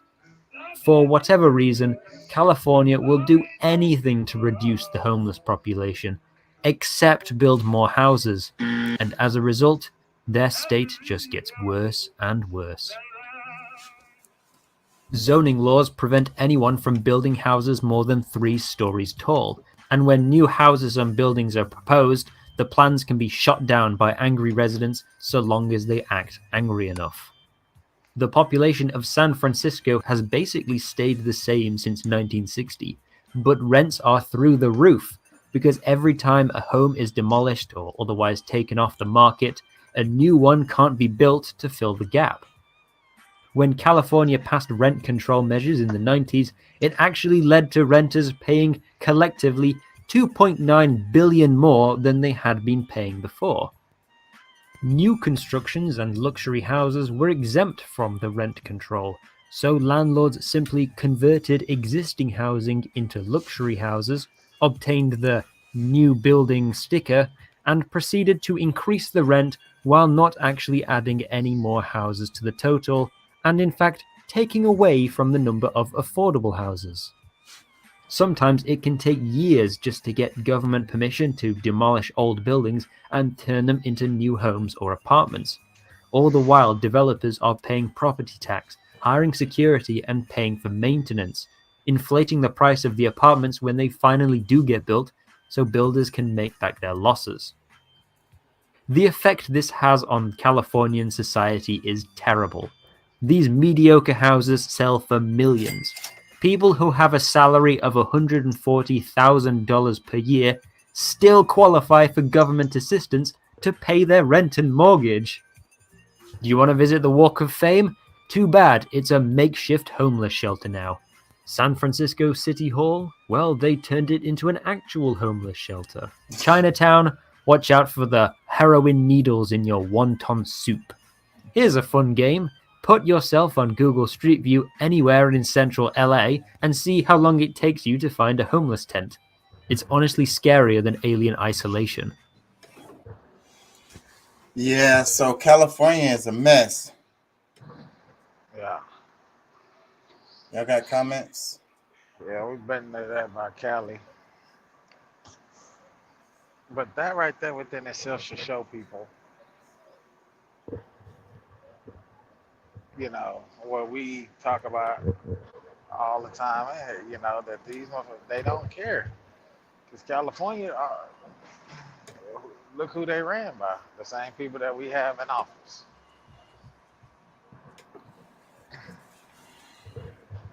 Yeah. How is it that Nancy Pelosi district is the poorest district ever? Well, she rich as hell. She Exactly. good. Exactly. She probably drive a Tesla. Everybody that's in control is rich as hell. And they keep stumping on us, stumping on the poor. That's what I say, bro. Yeah, man. So like you heard that he said you could be making $140,000 a year and you still qualify for government assistance to help you with your rent and mortgage.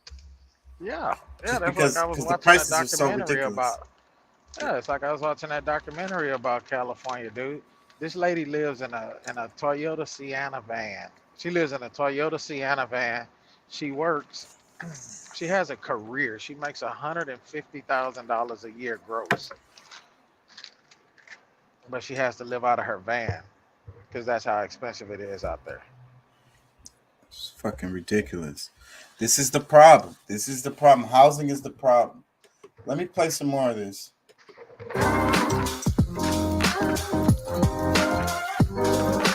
In the immediate post-war era in the West, housing was a consumer good, like your microwave or your toaster, and it worked like any other consumer good in a capitalist economy. You produce as much as possible for the lowest cost to the consumer. And that's why the UK government also built houses, to compete with private businesses, playing along to keep supply high and prices low. But after the government stopped building houses in the 1980s, houses have become more of an investment, like fine art or stocks on the stock market, because new houses are now rarer and increase in value over time, just like paintings. So, like bids in an art auction, the price of houses and flats can only go up, taking up more and more of someone's income as the population grows, but the number of houses doesn't keep up. How many people are in poverty right now who would be fine if they simply had cheaper rent or mortgages? Wait, we actually have an answer to that one. About half of all children and 1/4 of all adults in poverty, according to Child Poverty Action Group. Isn't it strange how housing costs were basically not a factor in child poverty until 1980? I wonder what happened.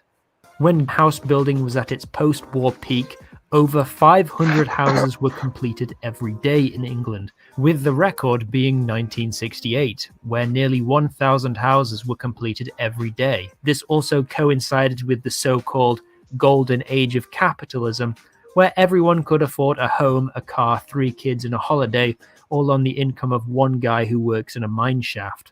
In the 1950s, the average British man was spending more per week at his local pub than he was on his rent or his mortgage. Here's some concrete proof from Tokyo. In 2015, they approved more housing construction permits than the entirety of England. And while both London and Tokyo had a comparable increase in population, the change in house prices is, yeah. If we want to drastically reduce the level of poverty in our society, simply start treating homes as a commodity, like they used to be, instead of a treasure to be hoarded. So the idea of how a house being a commodity, and the government building houses to compete with the private market to keep the prices fair, and also to put more houses in circulation, more houses out there so people can have them. You know what I mean? But they stopped doing that. That's when the austerity measures and all of that shit, the 80s, fucking Bill Clinton. It's really the neoliberalism, because that's when it started back then.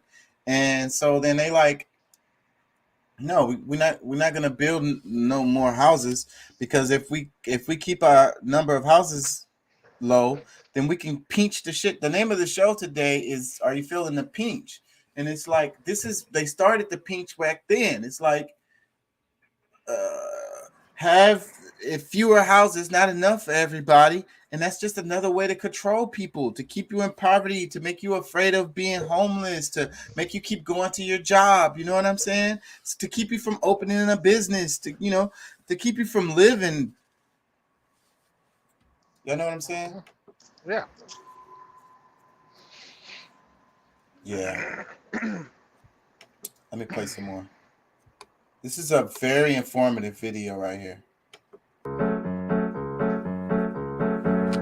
Finland is the only country in Europe where the rate of homelessness is falling.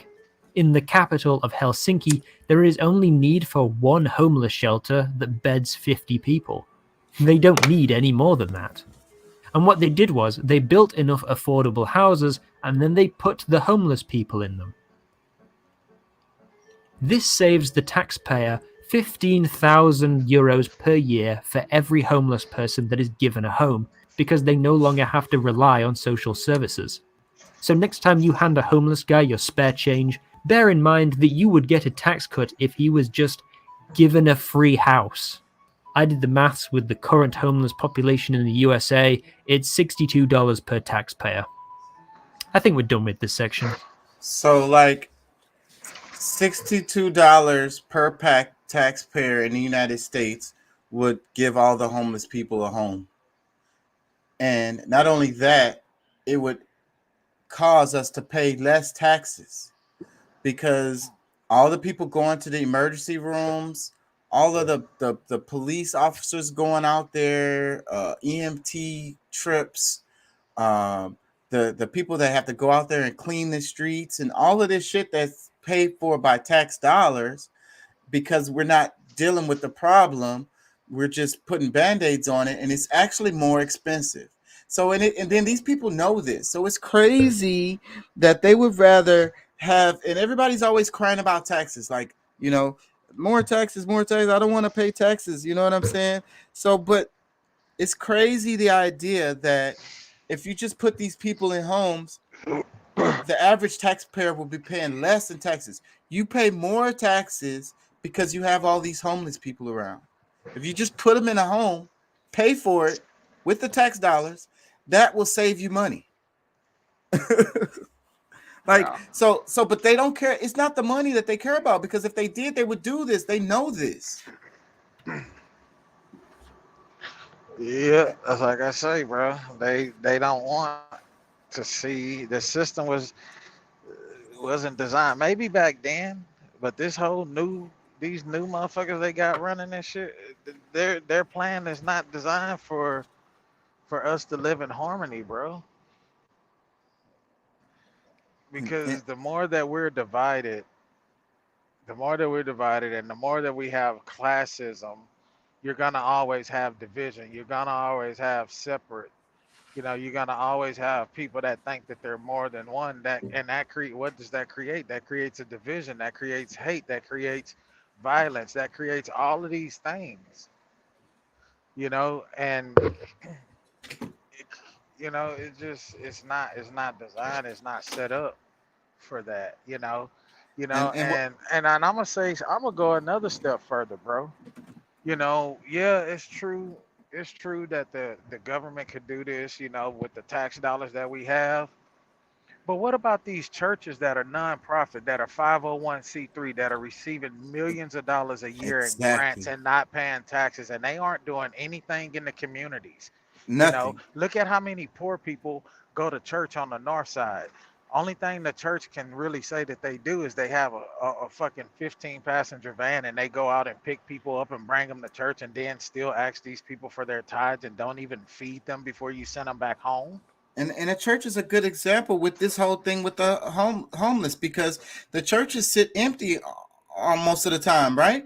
Like, that could be a place right there where they could sleep, or would at least let them crash on the floor or something. Like, they won't be out in the cold or in the heat. Like, yeah, bro. Like, Like, yeah, it's true enough that the government can do this type of shit, but just as well as I know, especially through your experience, Pat, the same way.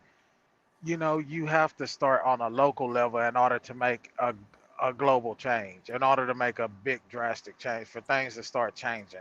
Yeah. We have to start within our communities. Yep. And these churches, like we grew up on the north side of Houston, and Fifth Ward and Third Ward and South Park, and there's a church on every fucking corner. There's a church and a liquor store on every fucking corner. Yep. And the churches aren't doing shit in the community. They're not even doing summer camps. They receive all of this money, all of this grant money that they never pay taxes on.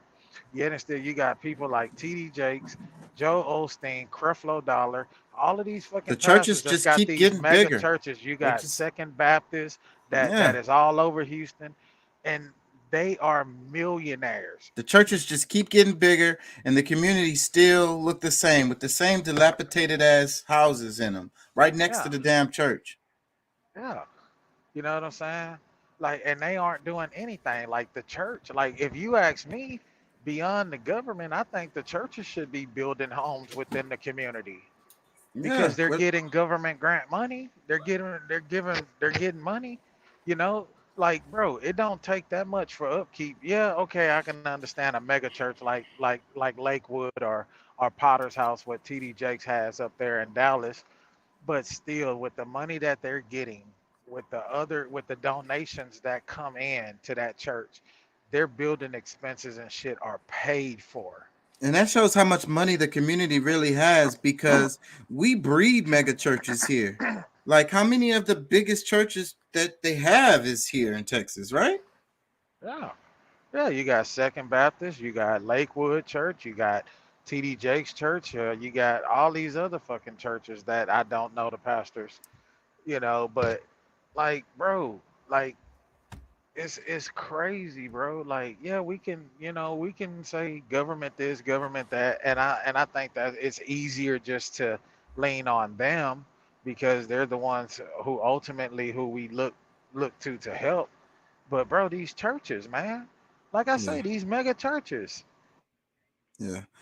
you And know what like I'm I say, saying? They're getting millions of dollars of grant money on a yearly basis. And not only just the grant money, the donations. mm-hmm, People that believe so heavily in these pastors and they're donating hundreds of thousands of dollars a year, bro. mm-hmm, Like they Tyler true Perry, Tyler ties. Perry, yeah, Tyler Perry donates millions to different churches. You know what I'm So saying? Like come on, bro. it's something weird with that. It's they're leeching, they're bleeding the community. It's a business, bro. It's a business that's all a part of what the government, what's happening right now, with what the government is doing to us. It's a business. You bring people in every week and you feed them with hope, and you tell them God doesn't want you to struggle, and they give to you because they're clinging on to that hope for dear life, bro. And I And think the worst part of it is when they tell you pay more tithes because you're gonna get it back tenfold. That is so sinister, man. That is so sinister. You need to donate more. That's how you're gonna get more money back. God gonna bless you. Give more oh to the church. Don't just pay your tithes. Pay more than your tithes. man, fuck that. So, but back to the homeless. Like what I was saying though, it it seems like the homeless are here just to remind us what's going to happen to you. Like that's the whole point of them. Like because I don't think we need, we our society, we shouldn't have no homeless people, period. We should not have homeless people in a functioning society in the Western world or whatever you want to call it. There should be nobody homeless, period. So, but they have homeless to remind everybody this what could happen to you. You better keep your head down. You better go to work. You better do what we say. You know what I'm saying? Don't get in trouble. Keep your credit right. You know what I'm saying? Or you gonna be out there with them, struggling, about to freeze to death, or get a heat stroke, or starve, and ain't nobody Yeah. gonna care, and they just gonna walk by you. It's the indifference. It's the indifference that really like hurts my heart. How you can walk by somebody suffering and pretend that it doesn't affect you. You know what I'm saying? And pretend that that couldn't be you. Like, how many of us out here could easily be out there, man? You know, a couple of bad things happen in a row, and you out there with them, sleeping in your car or whatever. Yep. Let me play some more of this.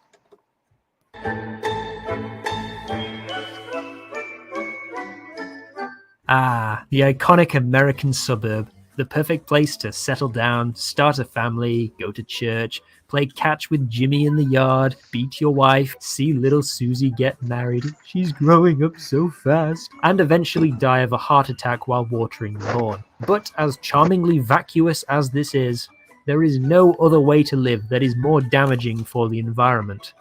Yes, indeed, it might sound backwards, but suburbs are worse for the environment than cities. Take a look at this map of the average household carbon footprint in each zip code. Here's New York City, and here are the suburbs surrounding it. That's a pretty stark contrast. We can find out why from California, which is literally just one giant suburb. If we consult this low-resolution JPEG chart of California's carbon footprint, two of the largest sources of their CO2 emissions are from transportation and electricity.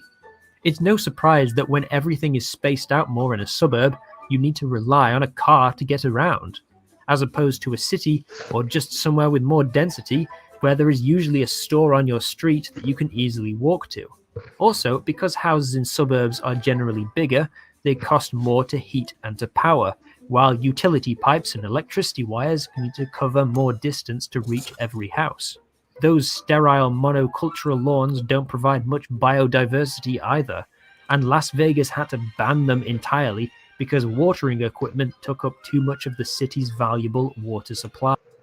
The damn lawns are the dumbest thing ever, man. And people be competing with each other to have the nicest lawn and whatever. Like, I think lawns are the dumbest thing ever. Like, they're so useless. They're so pointless. They're bad for the environment. And all you're doing is, you know, wrestling with it like all year long. Like, you just wrestling with your grass all year long. Like, why? You know, it's so dumb. It's like a competition with your neighbor and shit. It's so stupid. It's so dumb. You know that the grass, most of the grass that they put in front of people's houses is not even, it's an invasive species. It's not native. It's like a lot of it comes from like Germany and shit. Like, it's a foreign fucking plant.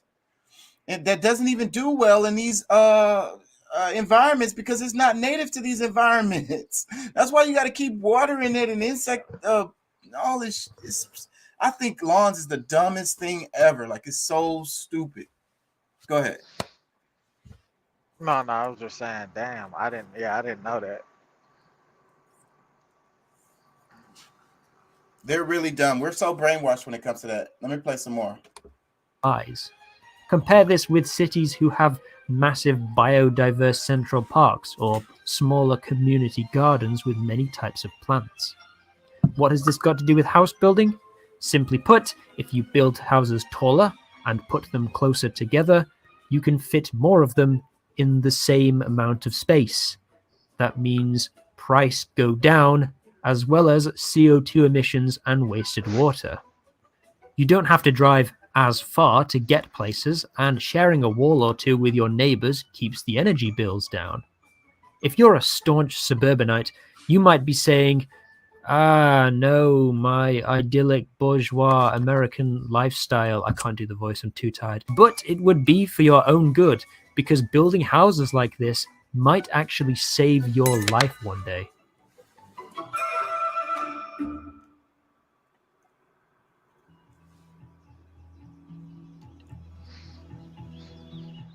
As the most densely populated non-microstate country in Europe, the Netherlands has to be conservative with their space. Suburbs, in the Dutch sense, look less like this and more like this. Even in rural areas like farming communities, houses are still really close together, and most of them are huddled around the central village square, with a few detached houses on the outskirts. Ignoring the fact this looks far better than your soulless, cut-and-paste suburban tracts of boredom, It's also the reason why the Netherlands has one of Europe's lowest levels of obesity, for the same reason that if everything is in walking distance, people tend to walk more, which is better for their health.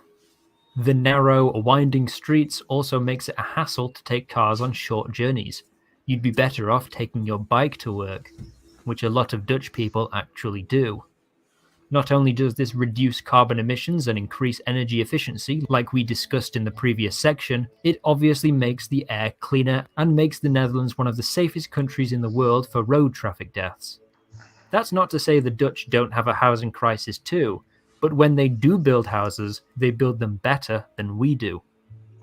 In a study of 14,000 people living across the world, living in a dense suburb like those in the Netherlands cuts obesity by 9%.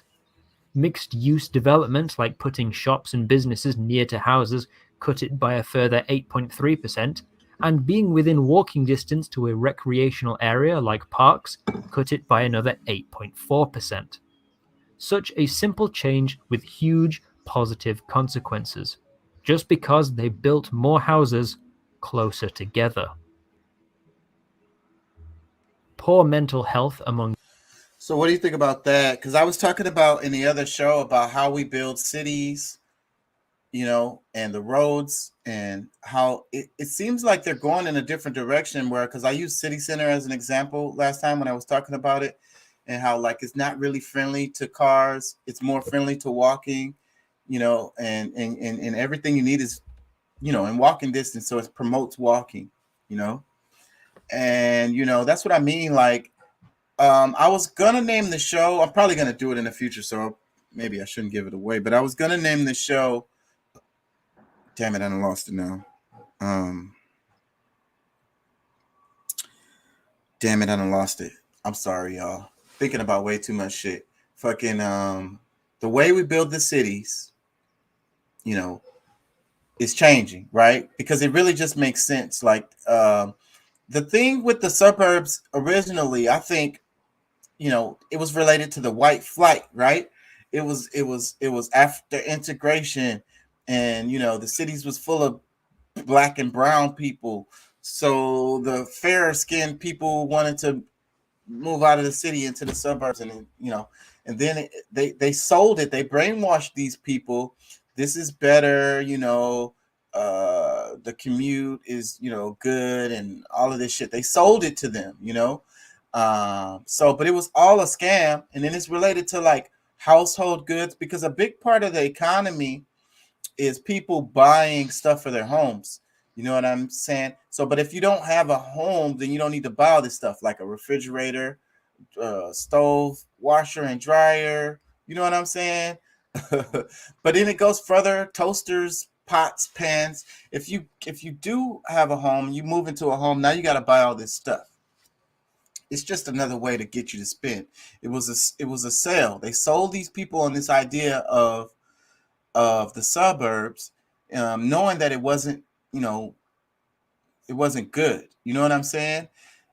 Because they had ways to build cities before that worked. You know what I mean? So, anyways, I lost my train of thought. Let me play this. Young people is increasingly a problem in the developed world too. A lot of people blame the Insta snaps and the tweet books, but you know what? I'm blaming the housing for that too. Have you ever tried to rent a place in London? No? Well, me neither, but look at these properties I found for rent online.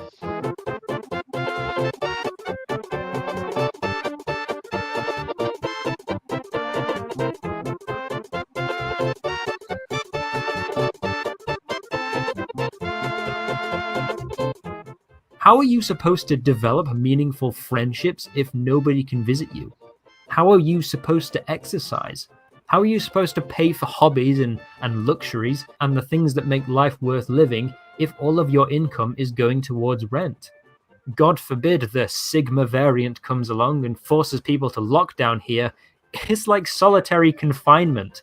If we built more houses, construction companies would actually have to compete with each other to make the best possible homes instead of cramming people into these shoeboxes. One report by the Ministry of Health in 2012 recommended that no house in the UK be smaller than 79 square meters, because anything below this was found to be detrimental to the occupant's mental well-being. Despite this, the UK still has no national minimum floor space laws, only guidelines. The average new dwelling built in Britain is a pitiful 74 square meters, the same in the Netherlands. Compare this with Denmark, where the average home is double this size. I don't think the Danes are having a particularly tough time right now. Oh, did I say this report was published in 2012? No, it was actually published in 1912! Ah! That's how long they've been knowing this shit. As you may recall from the start of the video, it is estimated that the American economy would be 74% larger if the housing crisis had never happened. $20 A second trillion. study partially confirmed this, saying that if 3 American cities, New York, San Jose, and San Francisco, allowed many more homes to be built, this would translate to a pay rise of between $8,700 and $16,000 for the average American, even if they don't live in those places. Cities are where wealth is generated these days, so it figures that when you lock people out of cities through high prices, you prevent them from being at their most productive. How many great computer innovations are we missing out on because the smartest programmer can't afford to live in Silicon Valley? How many Kino movies will never be made because Hollywood is too expensive for upstart directors and actors? What if we never go to Mars because the person who knows how to do it can only afford to live in Clinton, Missouri, and not with NASA in Pasadena? The same is true for any city or major economic center across the world. New York, London, Berlin, Dublin, Auckland, Paris, Vancouver, Rome, Barcelona, Cape Town, Zurich. And for those that do manage to live in the cities, current housing costs usually negate their productive output anyway. For the average worker, most, if not all, of the wealth they add to the economy is sucked out by the real estate industry and put into the landlord's checking account. This is kneecapping your own economy. Build more houses, cut landlord profits, and these problems will just disappear.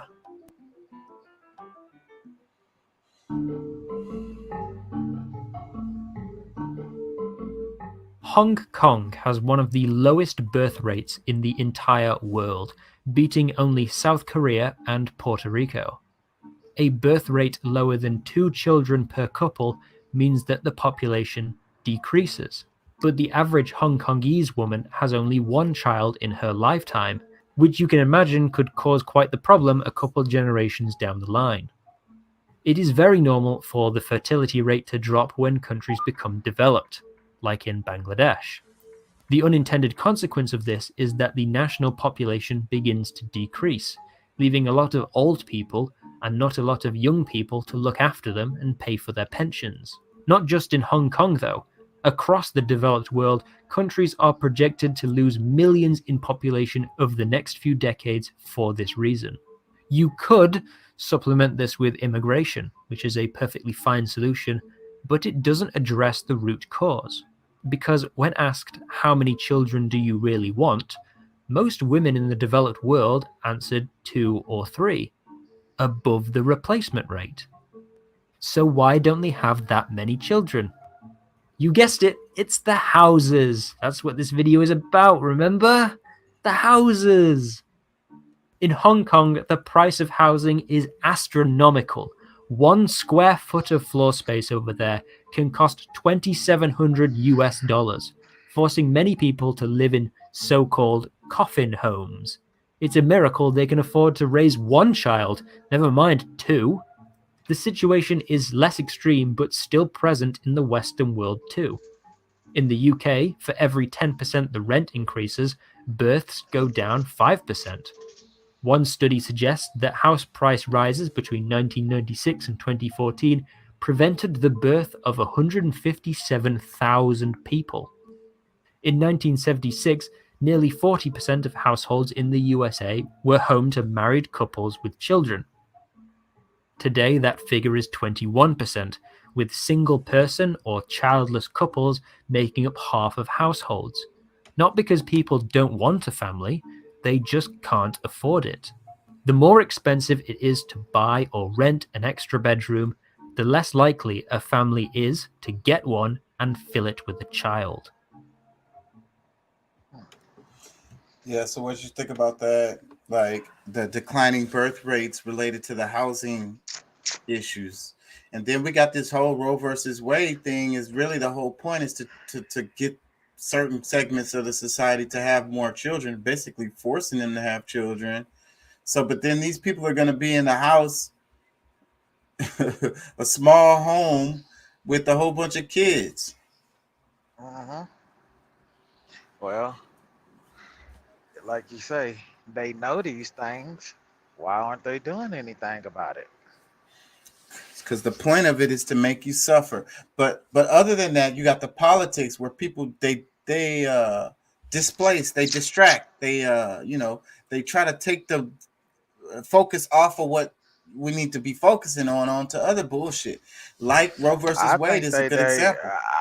I think they don't do what this guy is saying in this video because of pretty much this is just my personal opinion of what I said at the beginning of this video. The fact that you have classism, the fact that you have I don't even know if that's the correct word, but separatism, you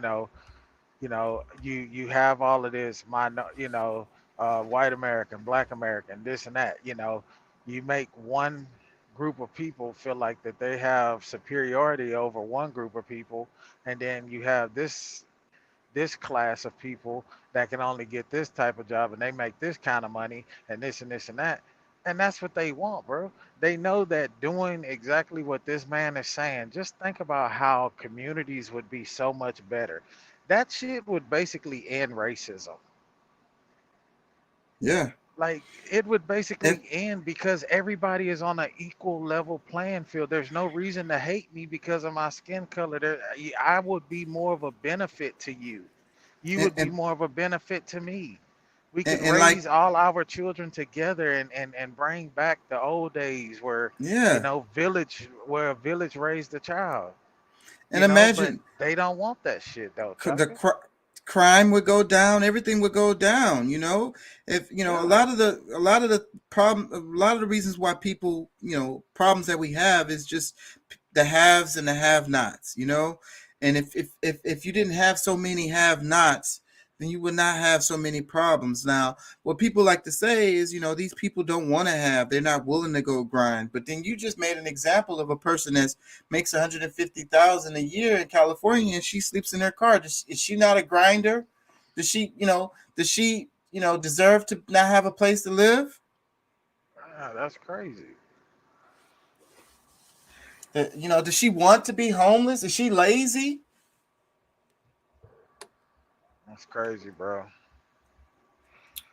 I mean, And then because they try to push this idea, uh oh, Americans, they want too much space, they need, so here's the way to fix that. Let's start building tiny houses. And this man has just showed you that the ministry of the World Health Organization saying a house that is below 700 and what was it, 796 square feet. yeah, he said 79 it, meters, so whatever that is. yeah, so that's like 700 and some square feet. That below that, any lower than that is detrimental to the human's health, mental health. Yeah. So what the fuck do we? Tiny houses? How about we just start building shit inner city?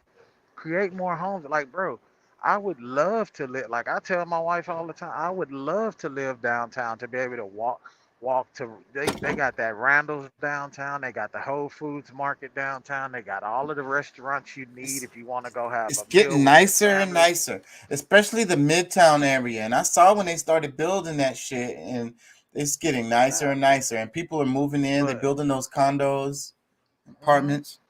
But I mean, you could probably find a decent apartment in downtown, but that's not really affordable though at 2,500 bucks a month for that's expensive, dude.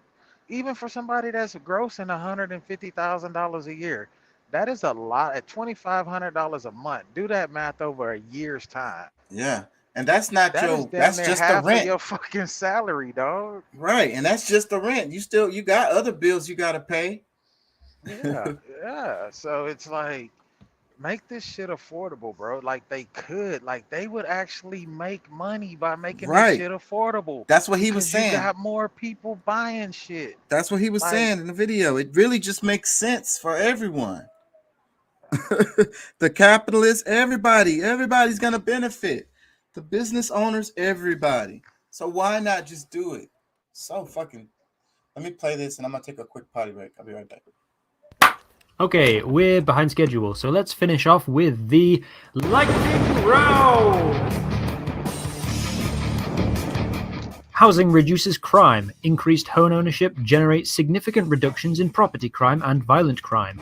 When mortgage costs get too high and homes are foreclosed, the number of burglaries in the neighborhood of a foreclosed home goes up. Housing improves education. Children who live in a crowded household are much less likely to graduate from high school. Houses near high-performing schools cost on average 2.4 times as much.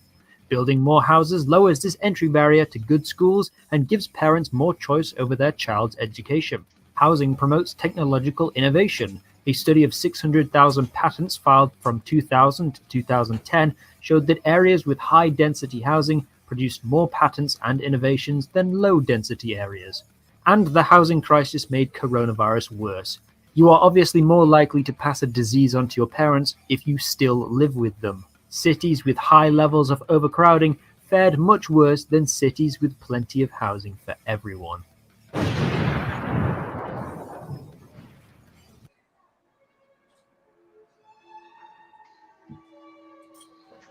So it's pretty clear that since the start of the 2010s that the Western world is having a bit of a moment, to say the least.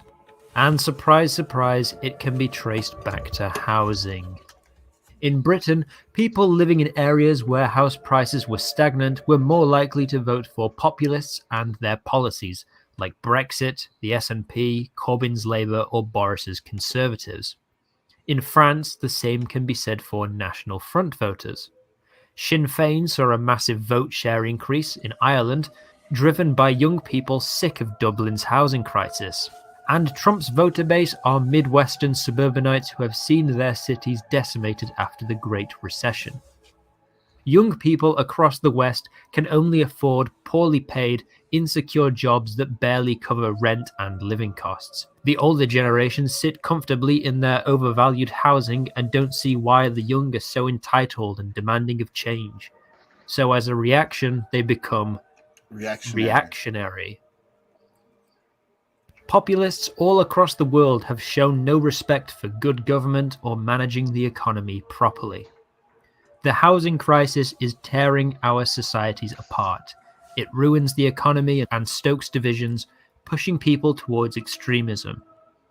Extremism that plays into the hands of our enemies. There is nothing they want more than for the free countries of the world to withdraw themselves inwards, destroy their own economies, and descend into chaos. Man, see, so like fascism, he said this stuff leads to extremism because people are like, they're fed the fuck up, they're tired, so then they're more susceptible to like being super extra, like let's just go burn the Capitol building down or something crazy, and then that doesn't sound too crazy because it's like, man, my life is a mess. Like what they're doing is a mess. Like this is, everybody is suffering. Something got to give.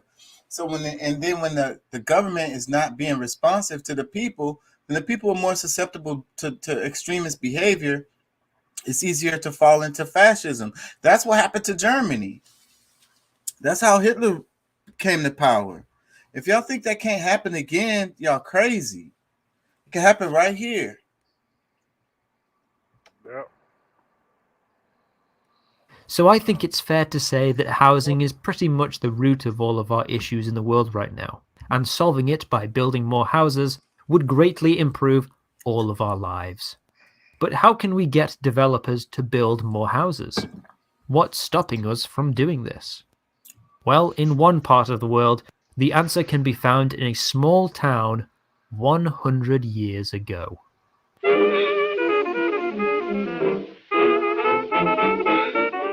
It's the 1920s. Let's get in our car and drive to a party and listen to jazz on the radio and go to the movies.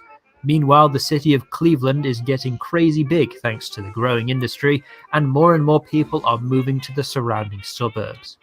In the suburb of Euclid, northeast of Cleveland, the Ambler Realty Corporation wanted to build a set of apartments for all the new residents. But knowing the demographics of the growing worker population, the suburb of Euclid passed a law banning anything other than single-family detached homes, in an effort to keep prices high and keep out the working-class undesirables. Ambler Realty were quite annoyed at this. Not because it's racist, they just wanted to build some apartments. They took it all the way to the Supreme Court, arguing that it violated the 14th Amendment because the city had confiscated their property without compensation. The local government of Euclid argued, no, it doesn't. And the Supreme Court agreed. The law was upheld. This gave inspiration to many cities across the United States and Canada who wanted to keep out black people and poor people through high prices. And so, across the United States, there are vast swathes of cities that legally cannot be anything other than single-house suburbs, including nearly all of the San Francisco Bay Area. Building these lovely townhouses is illegal, and if you want to turn a run-down factory into an apartment complex, then you are a criminal! No wonder housing is so expensive. Building cheap apartments is prohibited by the law. Are y'all hearing this? And it's like I always wondered about those factories, and we got a bunch of rundown, empty ass factories around Houston that's just rusting and crumbling away. Yeah, the old Maxwell House coffee company over there, where they bagged the coffee beans and grinded the coffee beans. That shit, like, it's a lot of buildings down there, bro, that they could turn into affordable housing. You know what I'm saying? Like, there's a lot of, and then there's parts of St. Joseph Church, if I'm not mistaken, that they don't even use those buildings no more. They're just there that investors could buy or somebody could buy and make affordable housing. So, but then he's saying that it's illegal to do that. So that's the reason why people don't do it. So it's like, and then it's like the single family zoning or whatever. And the whole reason why they did that originally was to keep black and brown people from having those homes. Yeah. You know. You know what was so sad to me, bro? Um, my dad and I stayed in this shelter called Star of Hope, you know, and they actually let me come and stay with him even though I was a minor and stuff like that. But we used to, you know, in the winter months and stuff like that, in summer, you know, we used to go down there underneath the Piers elevated bridge and serve food and pass out blankets and stuff like that to the homeless. And that dealership, that Momentum BMW dealership in downtown Houston, do you know that they own all that shit under that bridge now? And they got all that shit fenced off to put their brand new BMW cars underneath the bridge, so the homeless can't even be under there no more. Yeah, because that was a process of them cleaning it up. They put them spikes down there. I know exactly what you're talking about. And the cars are there now.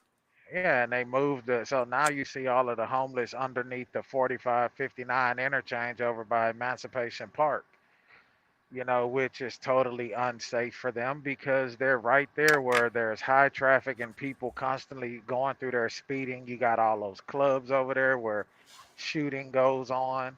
They were more safe right there underneath the Piers Elevated Bridge by the police department and St. Joseph's Hospital. They were a lot safer right there. Yeah, but it's just showing how they're not trying to deal with the problem or help the situation. They just herding these people from one area to another. Yeah. Man, what did Pat have to run? I know he's probably tired, man. I really wish he was in here, bro. I would like to definitely hear his side and his take on this. He said he's having phone trouble. His phone is tripping or something. So he's yeah, probably in a bad area. Yeah, so like it's crazy. Like, let me play some more of this. But did it work? Did Euclid at least get their all-white suburb? But not everywhere in the USA has these zoning laws. Houston, Texas did away with their zoning ordinances in the 1980s. As a result, you can get this luxury apartment in downtown for $375 a week. I did some digging. Here's an apartment for the same price in Los Angeles. Although this only explains the problem with housing in North America. Over in the UK, we have our own terrible planning laws too.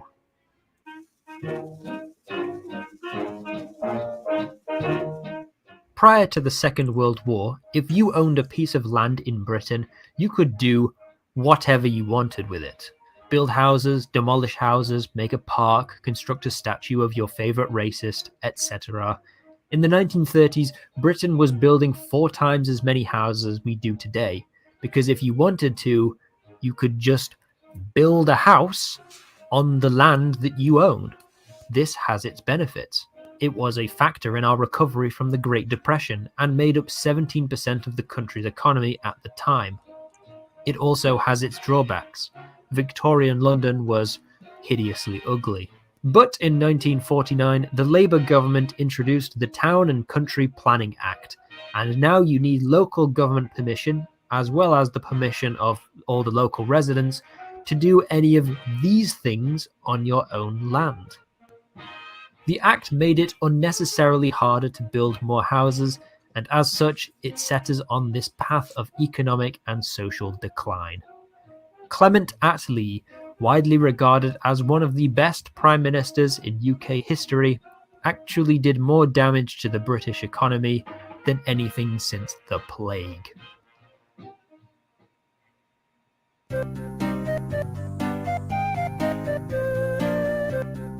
Now, those are the main structural barriers in the US and Britain, and I'm sure other nations across the world have their own unnecessary laws and regulations, but we can't cover them all.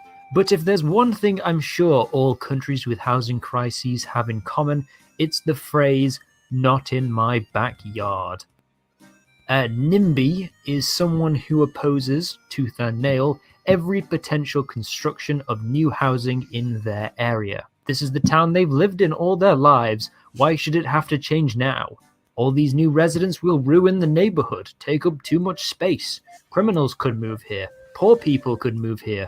Worst of all, it will lower the value of their home. Many of these fears are unfounded, as outlined in this video.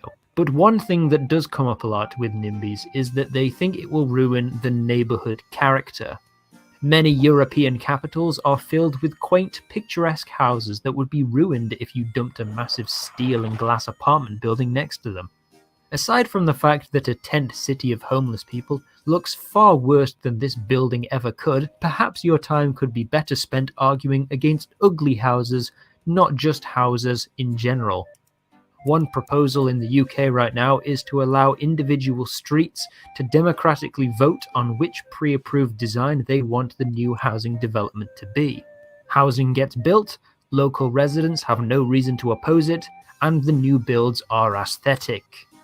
Ali pleasing. What's with Zoomers these days, using aesthetic as a synonym for beautiful? With these facts in mind, the solution seems simple enough. Remove barriers that prevent good housing from being built. Developers want to build homes and make money from them, but we're not letting them. It's time to repeal and replace these outdated, unhelpful laws. But these NIMBYs are smart. They have a whole host of excuses to justify their fear of change, even if the change is positive and benefits them. Let's take a look at them in more detail. So next time you're at your next town planning committee meeting, if you're boring enough to do that, I mean, how sad can you get? You'll know exactly how to argue against the Karens and Kevins of the world. If you want to click off the video now, that's fine.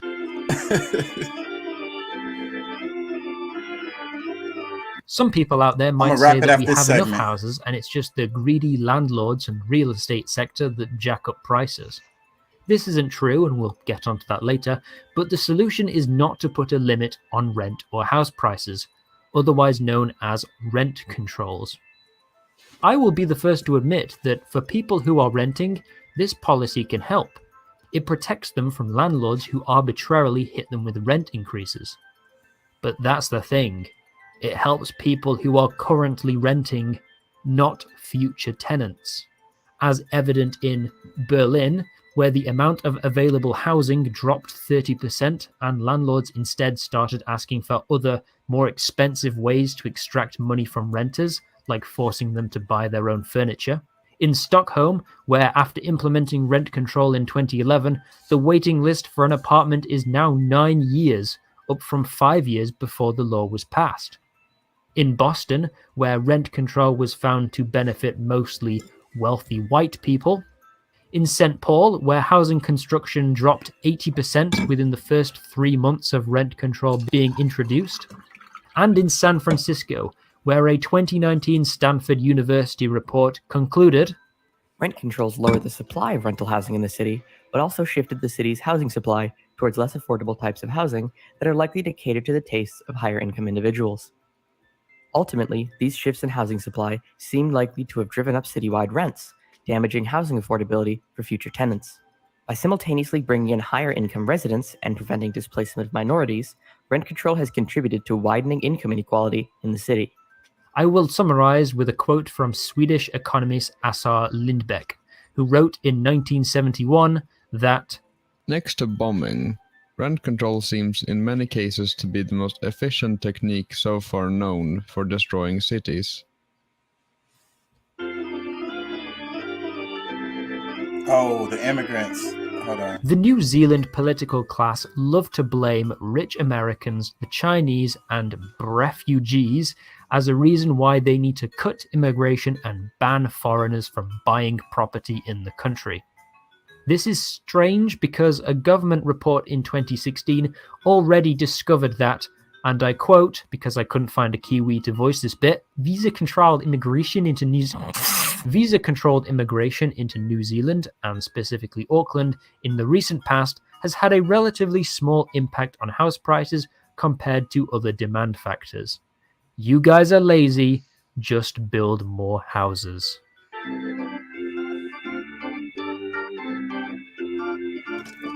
Anyways, I think y'all get it. He's pretty good. This is a pretty good video that breaks this whole thing down. Hold on, let me go back to it. I just want to read the comments. The name of it is The Housing Crisis is the Everything Crisis.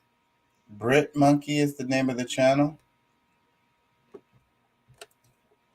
Let me read some comments. It says, trying to convince politicians to enact any advice in this video is like trying to convince a mass murderer that killing is bad and it hurts people. Trying to convince anybody. You don't have to be the politicians, just regular folks. That's why I'm doing this video, so people can be a little more educated on the topic. You know, maybe they'll vote differently. I can only hope. That's the reason why I do this, though. I have to hold on hope that hopefully maybe I can have an impact on one person.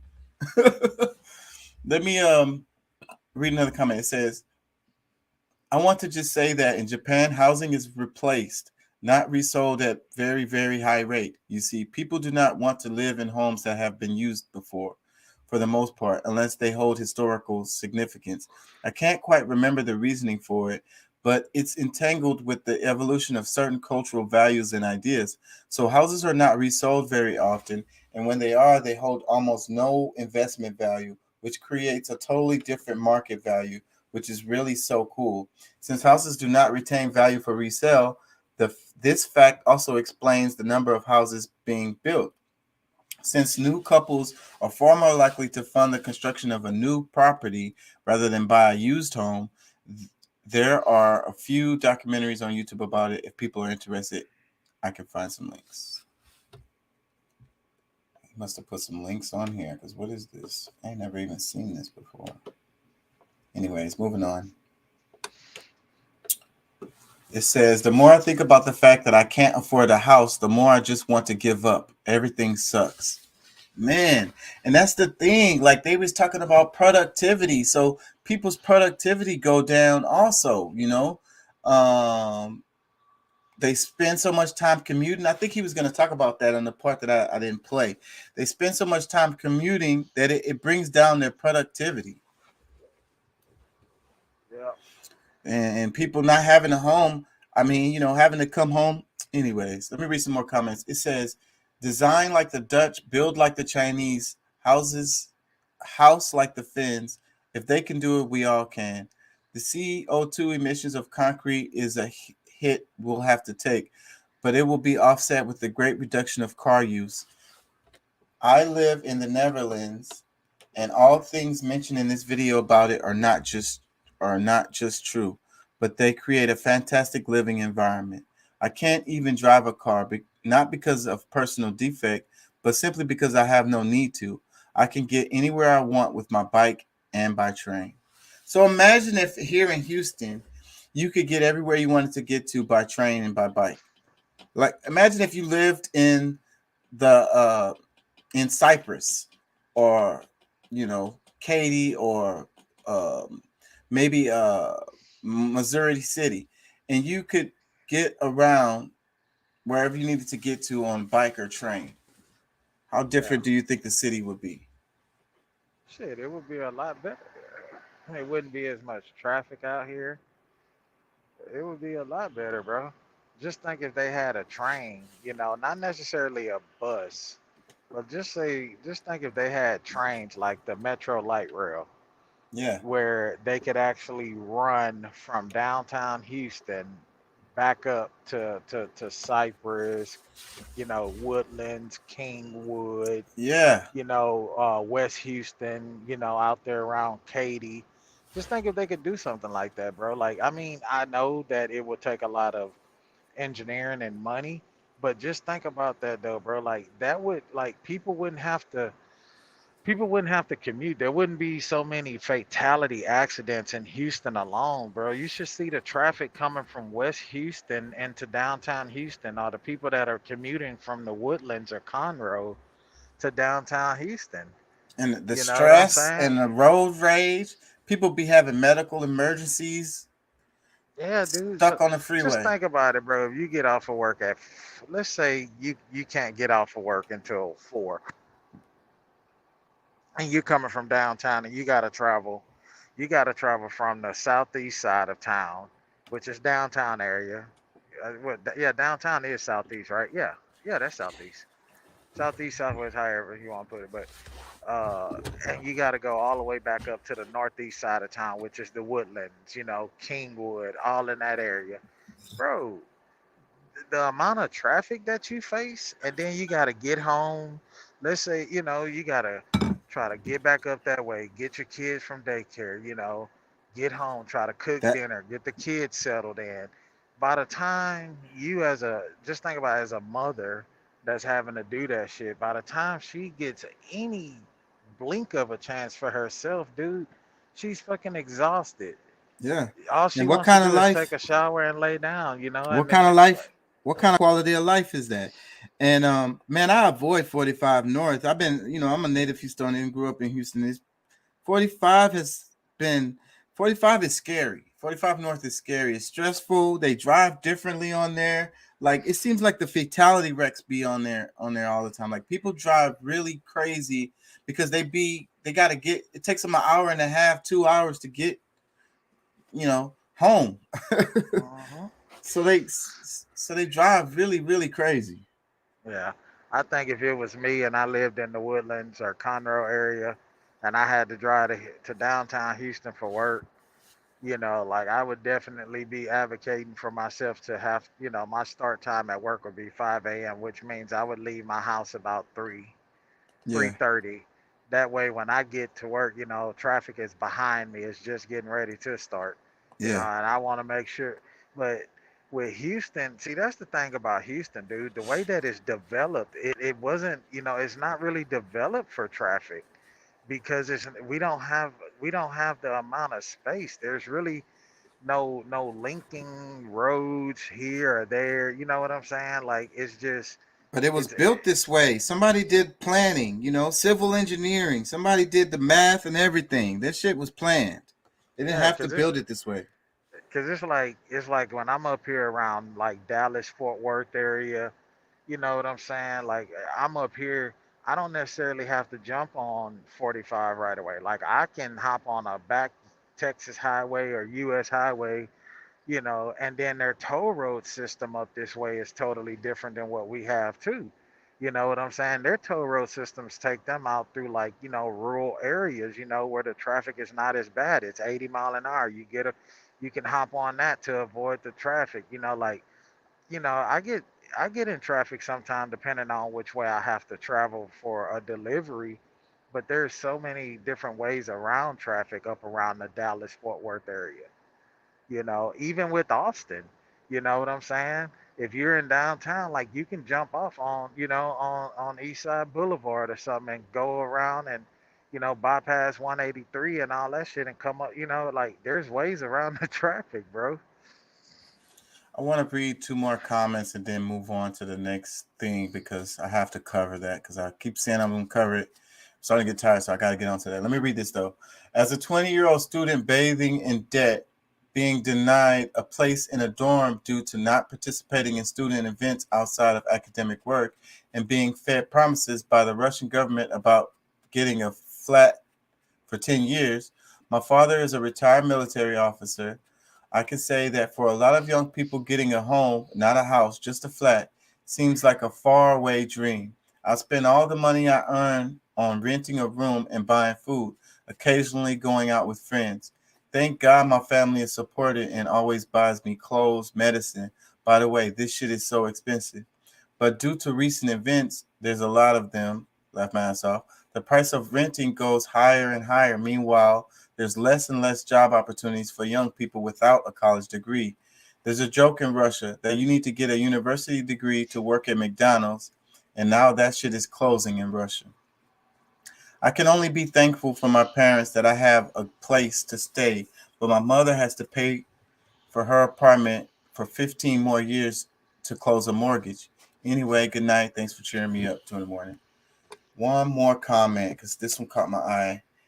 It says, I've been working as an urban planner in the U.S. for the better part of the decade. My colleagues and I have been screaming about the dysfunction of our housing system for years, and this video does an excellent job of covering the full scope of the problem.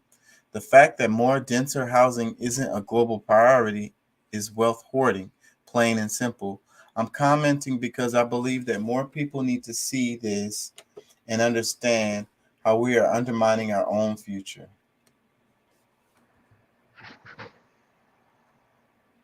Yeah. I tell you what, watching this video makes me think more and more about just, saving money and building something to be able to just buy me a flat in downtown, bro. Like buy me a high rise, buy me a condo Because or it high ain't nothing rise wrong with in that. downtown. And I learned a lot when I took those real estate classes. I didn't know all this stuff. Like they get a lot of say so, and you really do own that part of the building. You know what I'm saying? And you could do whatever you want to within your part that you own, and it's really cool because like all the amenities that y'all share, the people in the building share the cost of like maintenance and all of this stuff. I think it's really cool. I ain't gonna lie. Like it sounds weird buying like a piece of a building. It just sounds weird because you don't own the land. That's another part of it because they kept going over that in the real estate thing because that's the main thing you want to understand is that like with a home you're purchasing the property along with the house on top of it, but in a condo you don't have any rights to the land. You just have rights to the structure, the part of the structure that you own. Shit, I mean, you really don't have any rights to your land because if Even they if you do decide, have a if they, house. yeah, because if they come out there and say, hey, look, we're looking to develop a road through here, right where your house is, we want to buy your property, and you say no, and then they keep coming back, eventually they're gonna claim eminent domain on that shit, and you gone, and you're gonna lose out. You know. Oh yeah, that's the main thing I did want to cover. That I covered the housing crisis. That is what the main thing I wanted to cover today. So this is extra. This other one, because I really just saw this today. There's a part on here. I think is it 22 minutes or is it 12 minutes? Somewhere in here. Yeah, man. Buying a flat, buying a condo. I think that's a pretty damn good move. Bro, and Cause then you even think about it, you in downtown Houston, dog. You can live right around that area. You're right there. You're right there by the medical center, which Houston has one of the best medical centers. You know, yeah, you're right there. in the You got, country. yeah, in the country, and then you have, you know, you have all of the little restaurants and shops, you know, that you may want to go to. Like, if I lived somewhere like that, bro, like I wouldn't even brew coffee at my place. I would go downstairs and walk just to take that morning walk to go get coffee. And it'll You know be what I'm saying? enjoyable and pleasurable. And then, instead of hopping in your car to go everywhere, and then like, you spend more time with your family when think about how much time we spend in our cars here in Houston. And because I've thought about this before, and I was like, man, there was a time in my life where it felt like I didn't literally live in my car, but I lived in my car. I spent Yeah, more time in my car than anywhere else. yeah, yep. You add that up, bro. You add that hour and a half to work, and then 2.5 hours, 3 hours from work because of traffic. You add that up every day. If you work 5 days a week, you add that up 5 days a week.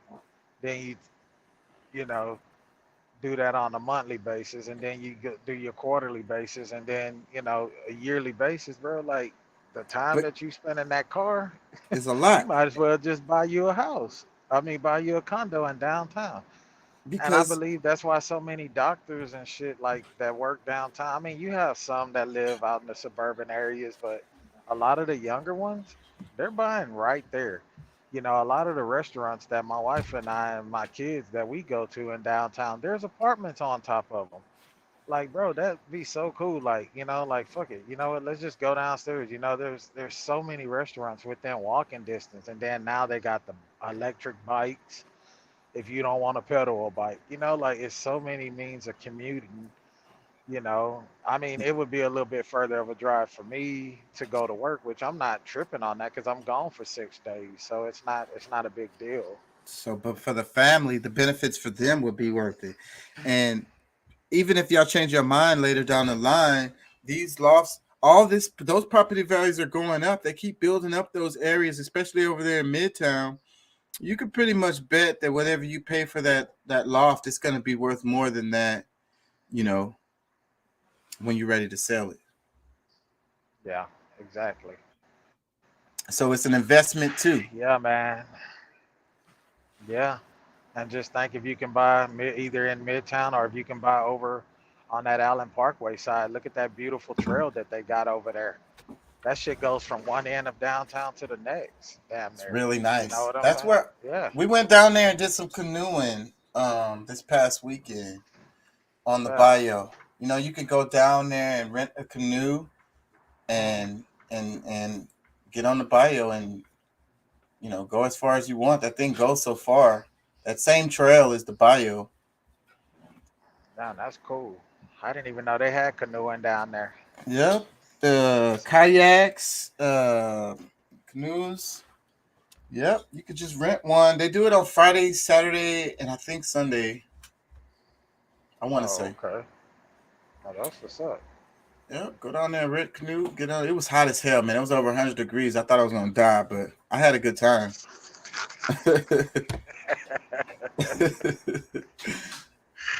Yeah. Shit. After I did it, Uh, I was like, man, I didn't plan this out all the way. I yeah, didn't think that just about means you everything. need to get back in your that damn full body judo training you was doing, that kickboxing training. Yeah. Need to get back in that because if you was still doing that, that shit probably wouldn't even bothered you. Yeah, I ain't gonna Maybe the lie. heat. You're probably right because it felt like it was just taking my breath away, and that's what it was reminding me of how out of shape I am. Yeah, don't feel bad. You look, bro, out of shape too, bro. Way out of shape. I'm gonna get it back. I'm gonna start swimming more. I went to the pool today, and I think I went to the pool another day this week. So I think I'm gonna just start going to the pool like a lot and just doing laps. So I used to do that back in the day. Like people pay for gyms, and a lot of times I feel like society, brainwashes you into spending money all the time. Like you're supposed to get a gym. You're supposed to pay for a gym to work out because that's what you're supposed to do or whatever. But if I do pay for a gym, I used to do 24-hour fitness because I don't like to go to the gym and have to wait for machines and shit. I don't want to be in there when everybody is there. I also want to have a fucking Olympic size pool. I want a hot tub. And I want to be, if I decide to sit in the sauna or steam room, I want to have those options. You know what I'm saying? And I want to go in the middle of the damn night too, or whenever randomly I want to go. Usually I went in the middle of the night. Yeah. Yeah, I feel that. So that's what makes it. Yeah, that's what makes it worth it for me. If you're gonna pay for a gym, it needs for me. If I'm gonna pay for a gym, it needs to have those amenities. If it doesn't, I don't think it's worth it because you could do almost everything without going to the gym, and it don't cost you nothing. You know what I'm saying? So, what you want to pay for those machines that they have in there? Like most people's apartments, or even if they live in a house, their community center has a gym with those same machines in it. Yeah, my apartments have all of those machines, and it has a sauna it has a sauna inside the gym. Like it has a sauna, it has all of that. They have the gym towels. Those are cleaned by a service that comes. They're always in stock, and they have the sauna. We don't have a hot tub, but we do have a sauna, and then they have the pool there. Now the pool I think closes at 11, but I mean they do have the pool there. Yeah. So that's cool. And then it's like really those are the amenities that you're supposed to be taking advantage of because you're really kind of paying for it. In a lot of situations, most of the time you're paying for it. So, but then you go and pay for a gym on top of that.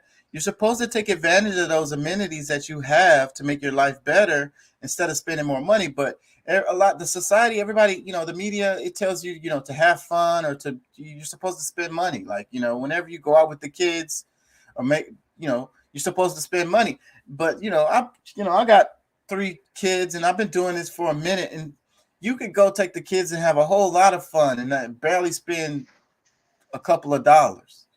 If you think about it in the right way. But the way people think about it is like, I gotta go spend money. I gotta go take them to the Jump World, or I gotta go take them to the, whatever it is, the arcade or something, something that's gonna cost. Because they keep coming back and asking for more money to put on that damn card. Be like, damn, I done put fucking $100 on that thing. Yeah.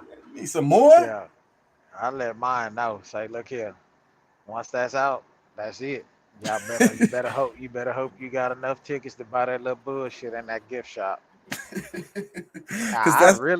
I really hate going to it, bro, because my son, this nigga, he'll get so fucking mad, bro. Like he I want this, dude. You don't have enough points for that.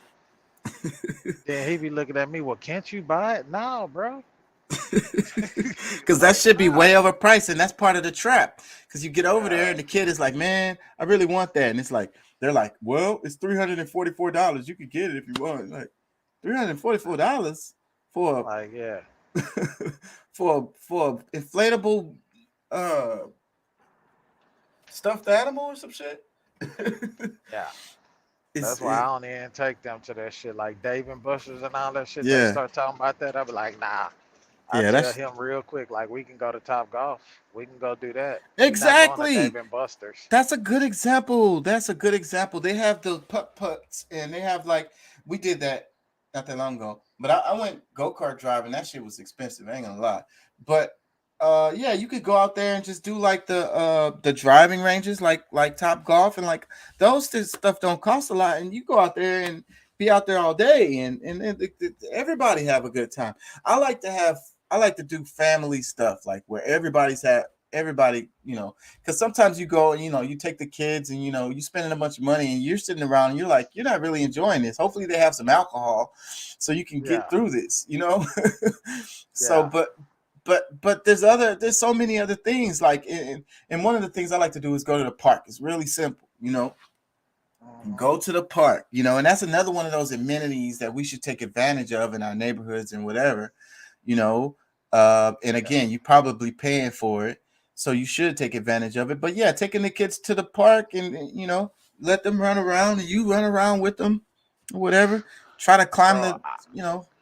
I want a fat tire bike so bad, dude. My wife was like, "What you gonna buy a bike for? What you want a bike for?" Like we live in an apartment, and it's like because as a kid, dude, like bro, just I was what on my nigga, bike. I would I go, was I on my would be bike missing. People all be over like, "What the. Deuce at?" Like Yeah, I'm all on over the that bike, city. I'm gone. Like All bro, over the city. we used to go from Homestead to Cynicwood. Hell, I used to ride my bike over there to my people's house over there by Mr. A's Club I from try to get my Homestead. kids. I try to get my kids into riding bikes, and they really just not feeling it, bro. I don't know. It's a different generation, I guess. I don't know, My son but loves it, but my daughter not so much. But I'm gonna get me one, bro. I'm gonna yeah, get I'm me gonna a get. fat tire bike for a heavy nigga like myself. And I've been talking about it too, and I'm gonna force them to go out there. I'm gonna just buy bikes for everybody, and I'm gonna be like, "Hey, we're going bike riding today." So that's what we're doing. Yeah, like for real, That's bro. that's why I want to buy a truck. I can't fit. I would have done it already because I've been thinking about this, but to Man, go to a lot, bro. If I c- if I can give you a word of advice, not no big mainstream dealership. Go yeah. to a lot. You know what I'm saying? Like I've been looking like coast to coast. They're all over Houston. Drive time. I was looking on drive time. Drive times. On drive time, you can get a truck. Probably about maybe a decent truck for about 16,000. No more than 20, but you only be paying like maybe four something a month for it. You making find something cheaper than that, you can probably find you a little truck like that that'll be good for you and man, what's the baby girl name? I keep wanting to call her Brittany. I don't know why. Because that's her mama name. Talking about Kenzie Kenzie. and Anaya. Yeah, Yeah, yeah, yeah. Kenzie and Anaya, and you know what I'm saying. And then like when your older boy come in, y'all could get you something. You ain't got to get a four-door crew. You can get like an extended or a quad cab. Yeah, Well that's what I Naya want. I and want Kenzie extended can cap, but sit back that, and but I don't, I want to pay cash though. I'm thinking like 5,000 used truck, man. I you don't. It could don't probably have to be. find something like that. Yeah, yeah, you could probably find something like that. Yeah, you could probably find. I don't know. You just have to really kind of shop around, find you a private seller. Yeah, I'm gonna take my time and do the You may shopping. find something like that, bro. But trucks are kind of a little bit more. You can usually run by cars for that price. Trucks is Yeah, it's a little bit I know. harder to I come might have to across that put. on a truck. I'm. That's the price range I'm thinking. So if they put it, if it gets up to 6,000, a little over 6,000, I'm okay with that too. But I'm gonna try to push them down to Yeah, four bro. forty Yeah, five hundred. I feel you. Yeah, man. Cause I really like I got my little Ford Ranger. I can put all. If me, my wife, my son, my daughter, and myself had a bike, I could just throw all the bikes on that. We can go. Yeah, now we all be able to fit in my little Ranger, but I could trail behind her and we can park somewhere downtown and go ride the bikes, or like. Yeah, because I See, was. that's the thing I, about like living in League City. It's not a lot of places to ride bikes, really. I mean, they got a couple of trails, but a lot of people walk on those trails, and I like to respect people that are walking on trails and not be coming to break their peace by me. Oh, excuse me, because I'm coming through on my bike. You know what I'm saying? yeah, about to run them over.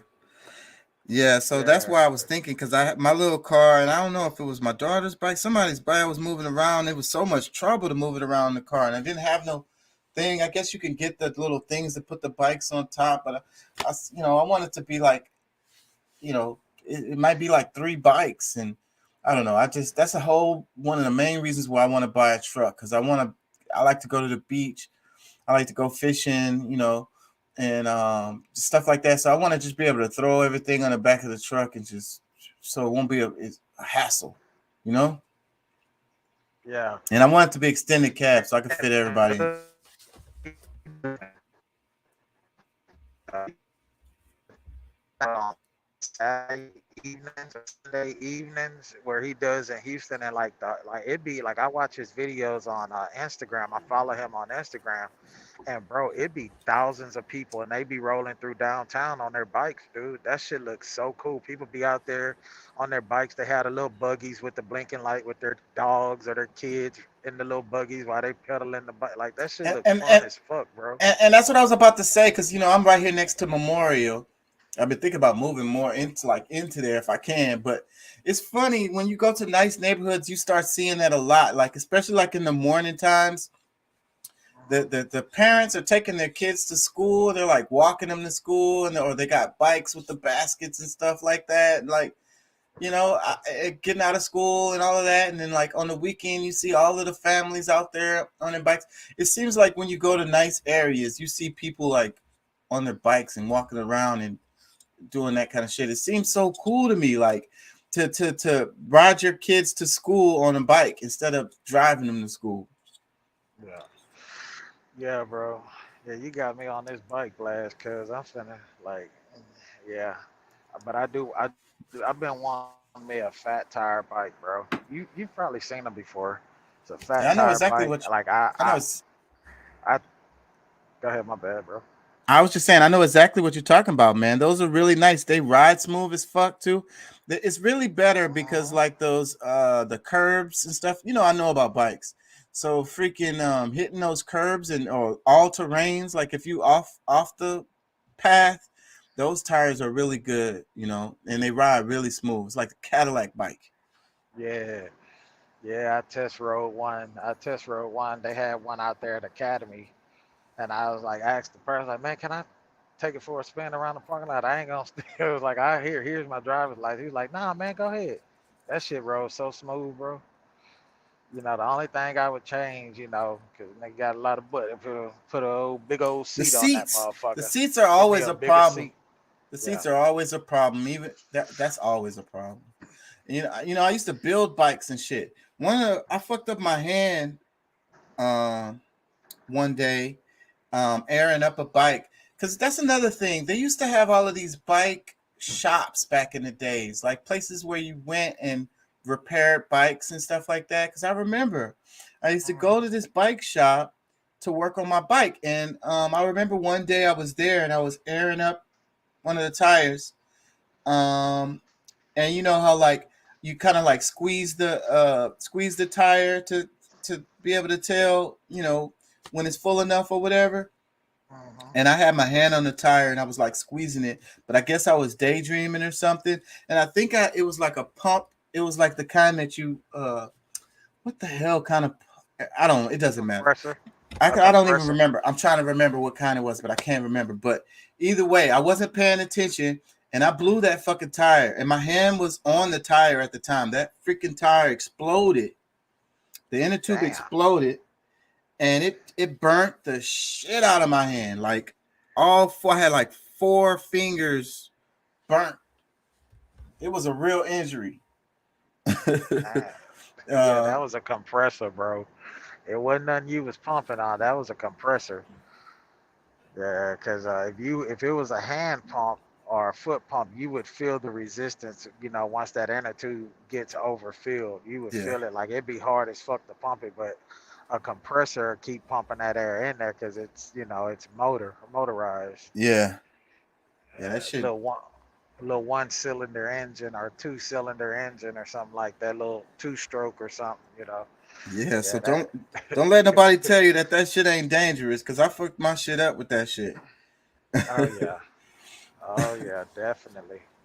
Because it's not even a big tire; it's a little tire. So I can imagine what the. I used to work with my dad in Ship Channel, and he was like forklift driver, and packing these containers with these parts. These parts were used for irrigation systems. These big, huge irrigation systems. So, and then they had these tires that went on the irrigation system, and one of the side jobs was to putting together these tires, because it came with the tire and the rim separate. So you had to like put them together and air them up, and then ship them. So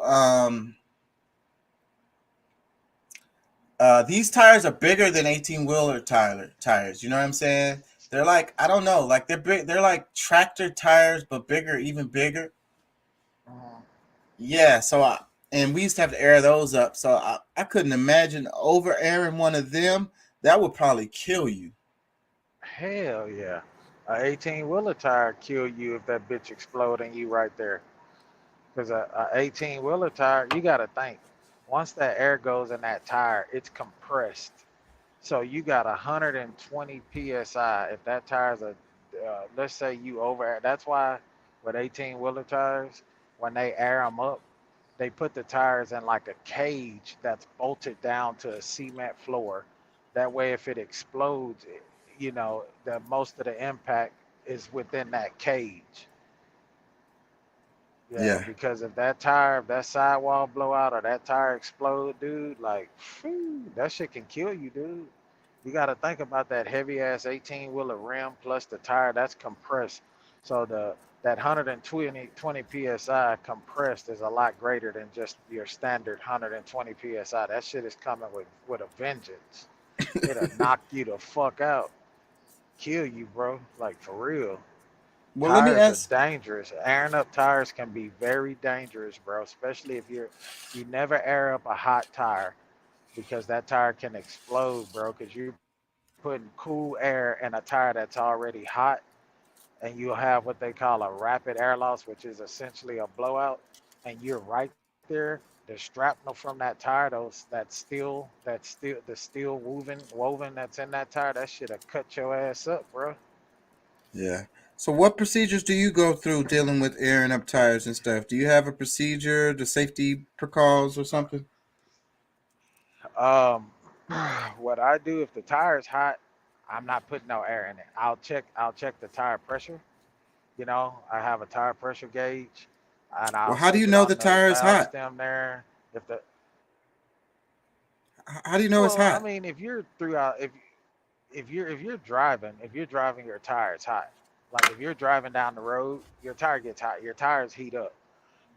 Just even if your car, like just say for instance, you at work, you go to work at 5 in the morning, you get out, it's 3 o'clock in the afternoon. Your tires on your vehicle, they're not as hot as if you were driving down the highway, but they're warm. They're hot tires.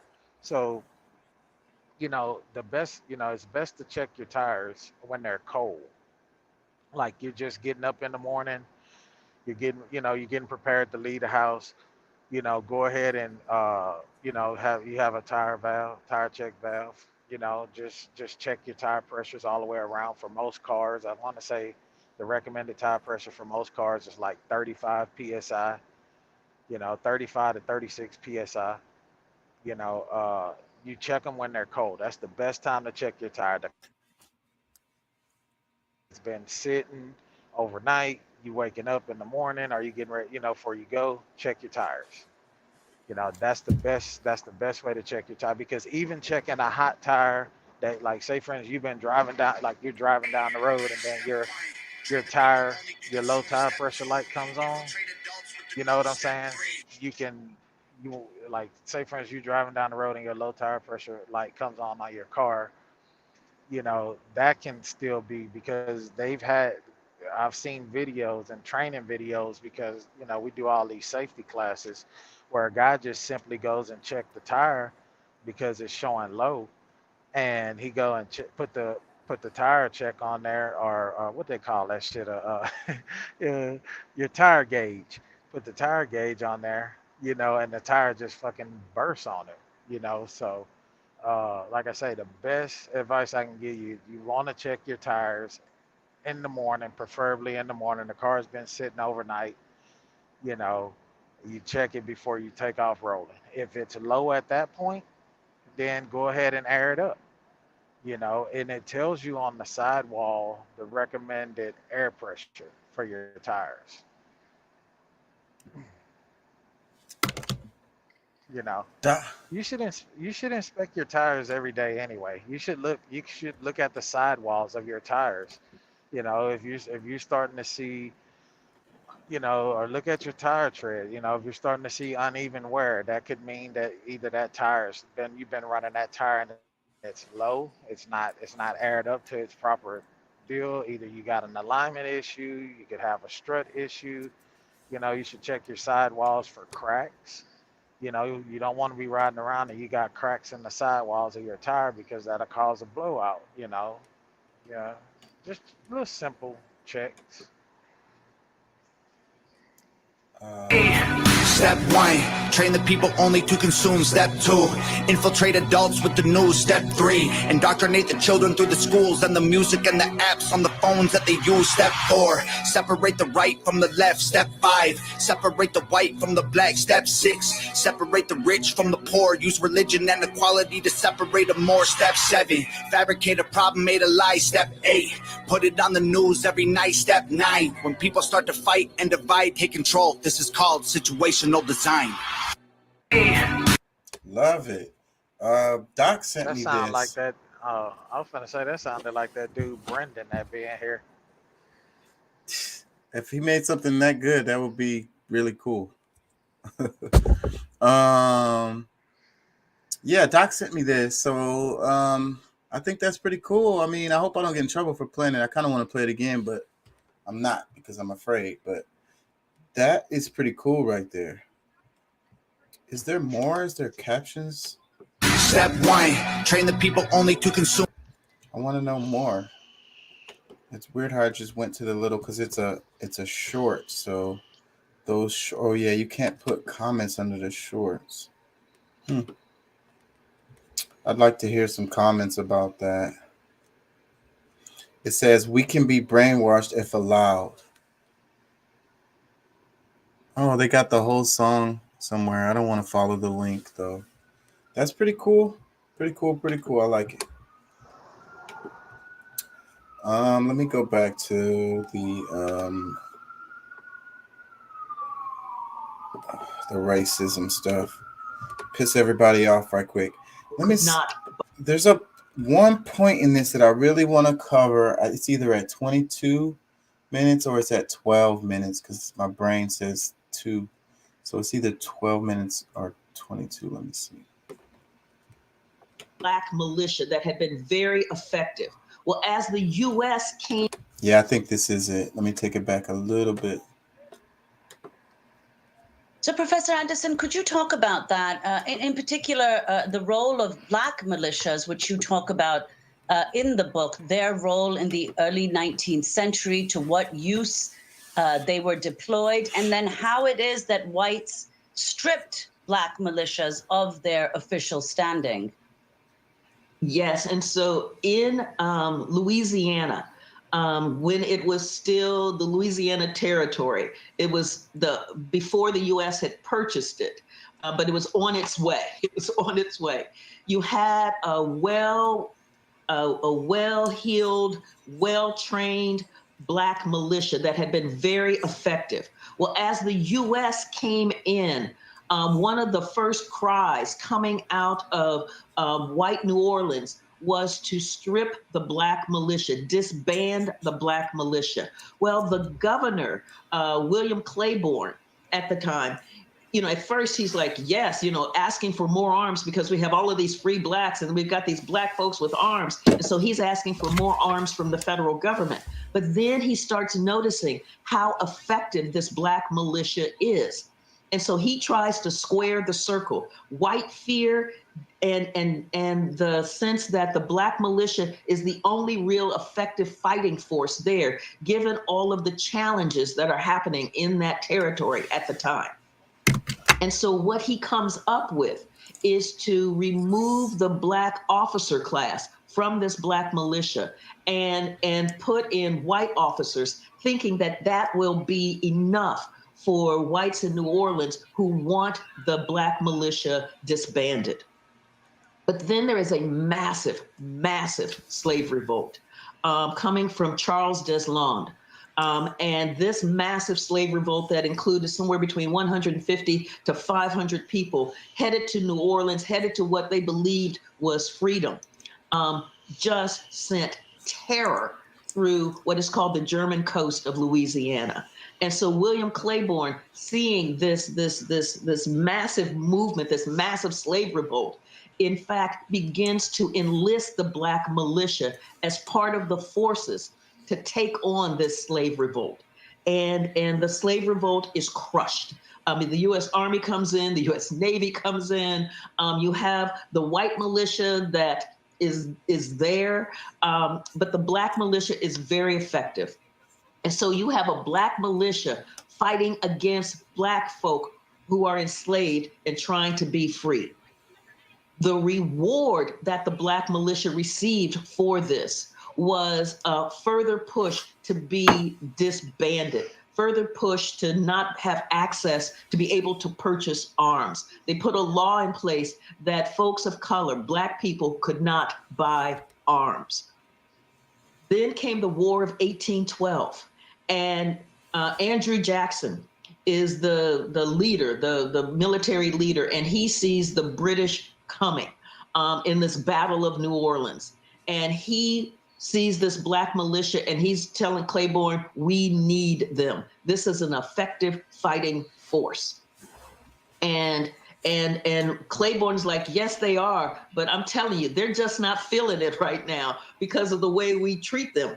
And he's like, I will treat them equally. I will treat them with the honor that all soldiers should have, and they will be paid equal to whites. They will receive the same pay. And besides the Black militia, I want 2 additional battalions. Claiborne came back and said, you can get the Black militia, but getting 2 additional battalions is going to be difficult because whites in this area believe that arming them is arming the enemy. So you have Black folks who are identified as the enemy. And in that fighting force, that force beat the British. It was like 3,000 or so of Andrew Jackson's troops against 8,000 British troops, and they won. And Andrew Jackson was like, wow, I knew you guys were good. I just didn't know how good. But the response, the reaction to that then was to send them off as a labor battalion to work in the swamps that white men didn't want to go into to do the work.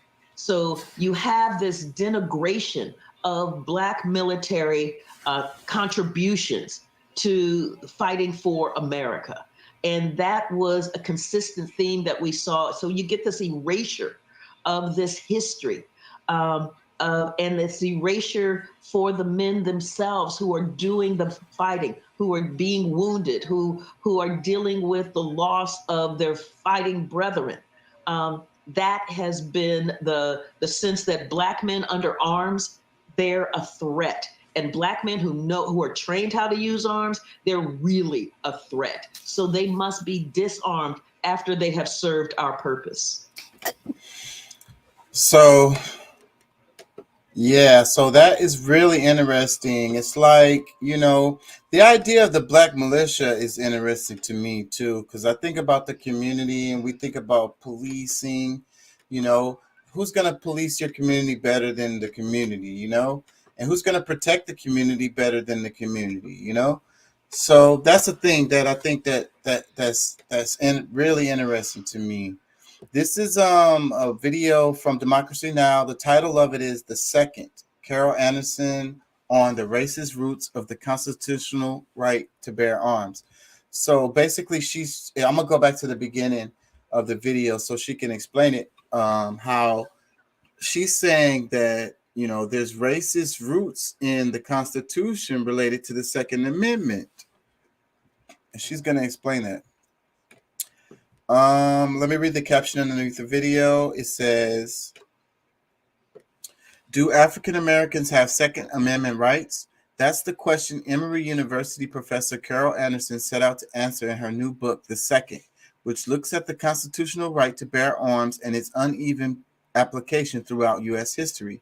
She says she was prompted to write the book after the 2016 police killing of Philando Castile, who was fatally shot during a traffic stop after he told the officer he had a legal firearm. Anderson says the Second Amendment was always intended to be a means of arming white people to control the Black population. There was the massive fear about these slave revolts, Black people demanding their freedom, being willing to have an uprising to gain their freedom, says Anderson. What I saw was that it wasn't about guns, it was about the fear of black people. And it's funny that she latched on to the Anderson Castile case, because that's the one that sticks out to me all the time, because all the arguments about, like, you know, all of the arguments are out the window, you know, with the Fidel Castile case, because all of the other ones, they be like Sterling, George Floyd, they got excuses for all of those that could possibly be valid. But this one with the Philando Castile, the whole thing is like textbook, because, you know, he's a poor guy, doesn't have that much money. And they were like, the excuse that they were saying about him was, why does he get pulled over by the cops so much? Why does he not have proper registration or proper insurance or whatever the hell? You know, why is his traffic, his brake light out or whatever the hell? Because these were the reasons. Something like that was the reason why he got pulled over. And he had a bunch of cases, well, not cases, but instances of getting pulled over very often because of his car. But he had a legal right to carry, registered weapon, everything was legal. And then when the cop came up to the car, he told the cop, I have a gun, I have the registration for it, it's legal, I'm not trying to shoot nobody, I just need to reach for my wallet. You asked me for my wallet or whatever, my ID identification, I'm gonna reach for that. You know, I have a gun in here, but I'm not reaching for that. And then the cop shoots him dead. And it's like, so in that scenario, like, what did he do wrong other than have dark skin? Let me play. You got comments? No. I was just saying, damn. Yeah, the Philando Castile case. If y'all don't know that case, look at it and scrutinize it and tell me what you think. Let me play this. Here on Democracy Now!, democracynow.org, The Quarantine Report. I'm Amy Goodman, joined by Democracy Now! Co-host Nermeen Sheikh. Hi, Nermeen. Hi, Amy, and welcome to our listeners and viewers around the country and around the world. Well, gun control advocates are pushing lawmakers to do more to stop a surge in gun violence.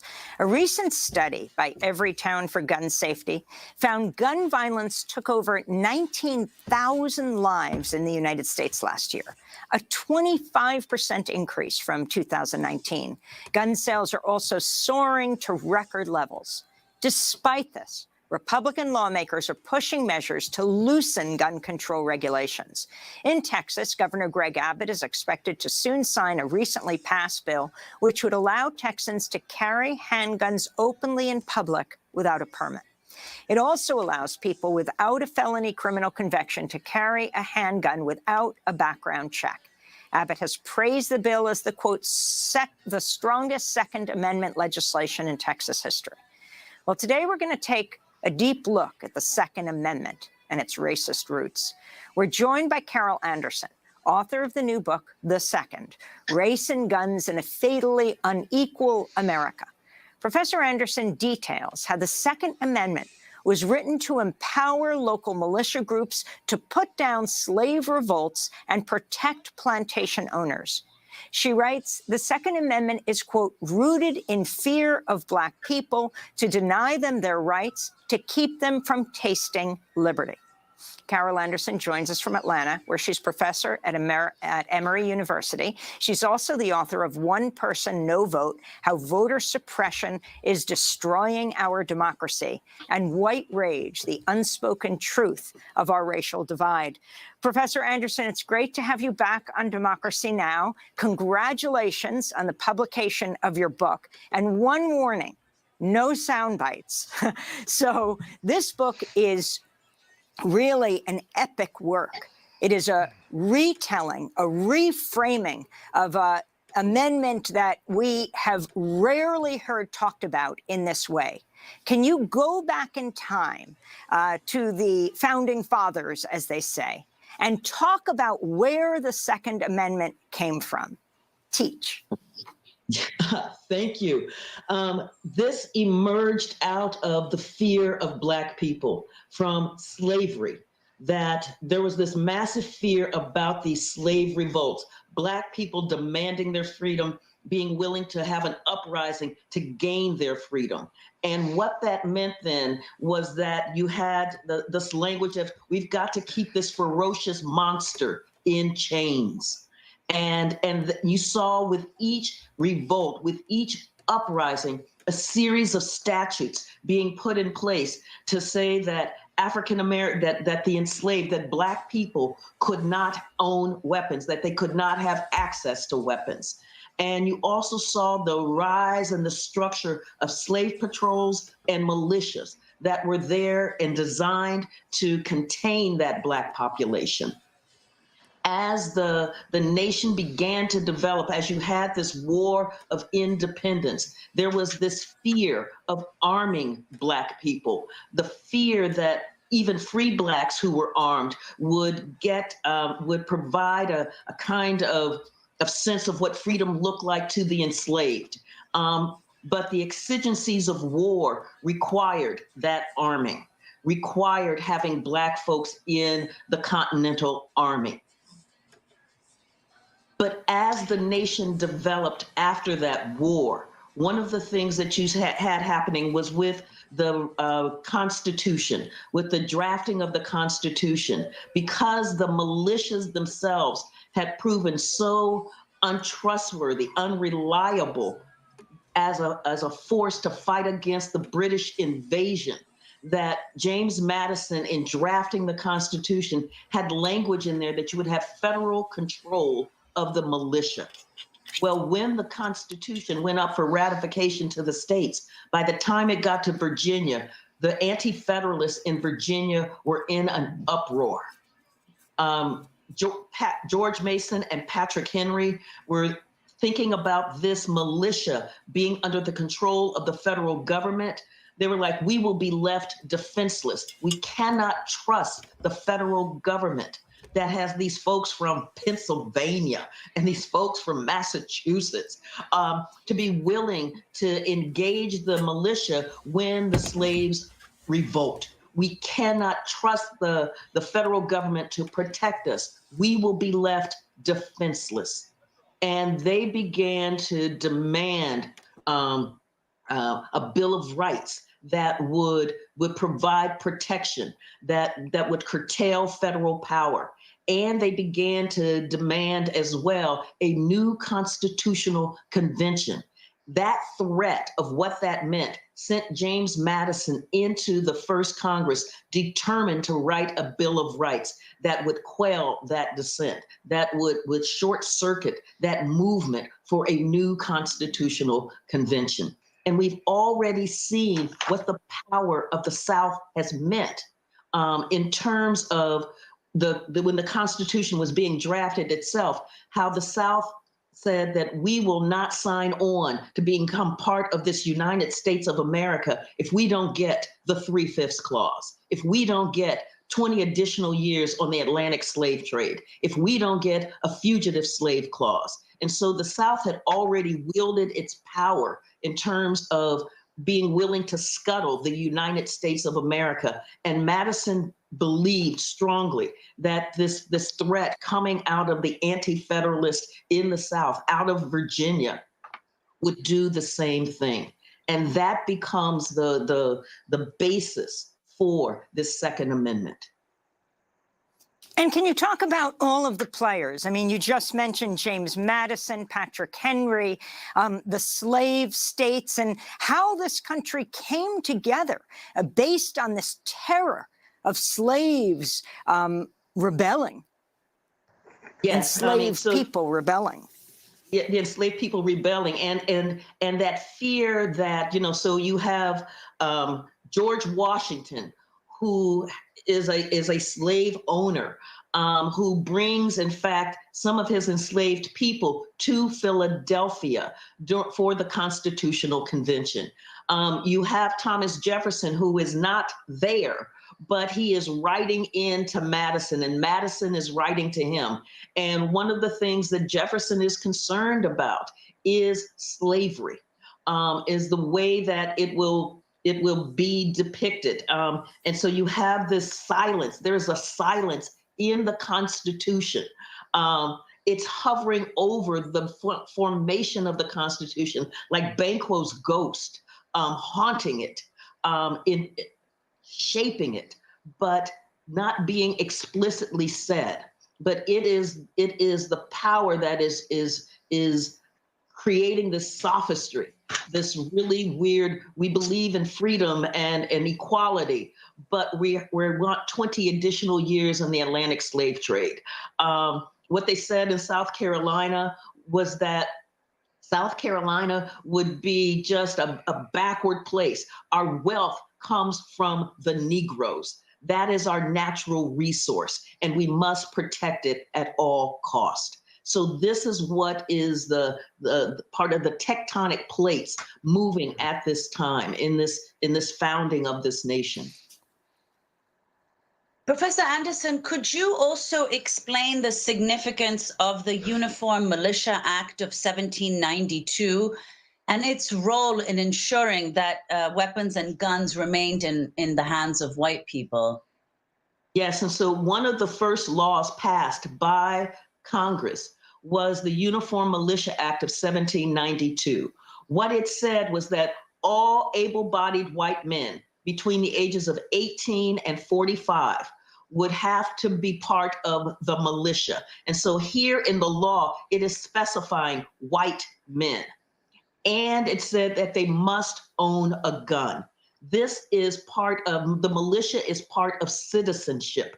It is how you give your service to the nation, how you provide your bona fides, as it were, as an American citizen. And so white men are the definition of American citizen in this framing, and that they must own a gun. And so what you see here is that the militia is given this high status in terms of what it means to be able to control an unruly population, what is seen as a dangerous population. And Professor Anderson, interestingly enough, I'm sorry. Interestingly enough for me is that we have had a Shays Rebellion that happened right before the Constitutional Convention, where white men gathered together to attack the government because they didn't like a taxation policy, and that the militia would not put down these white men. In fact, you had members of the militia joining this rebellion. And you had to have Boston merchants basically finance a mercenary army to put down Shays Rebellion. But what you didn't see coming out of that was a law saying, you know, white men with arms are dangerous. White men with arms attack the government. So we need to ban white men from having access to weapons. You don't see that happening, but you do see that happening with slave revolts. You see the language, the laws coming in place saying they shall not have access, Black people shall not have access to weapons, and that the militia and the slave patrol are there to ensure that Black people do not have access to weapons. And Professor Anderson, it seems, I mean, you begin your book by talking about the police murders of Philando Castile as well as Alton Sterling. And you point out that the NRA did not come to their defense, despite the fact that they were also killed for having guns in their possession, whereas in a comparable violence perpetrated by whites, mass violence, the NRA immediately leapt to the defense of the people responsible for that violence, who were white men. Absolutely. And so there was basic silence on Philando Castile. There was nothing said about Alton Sterling.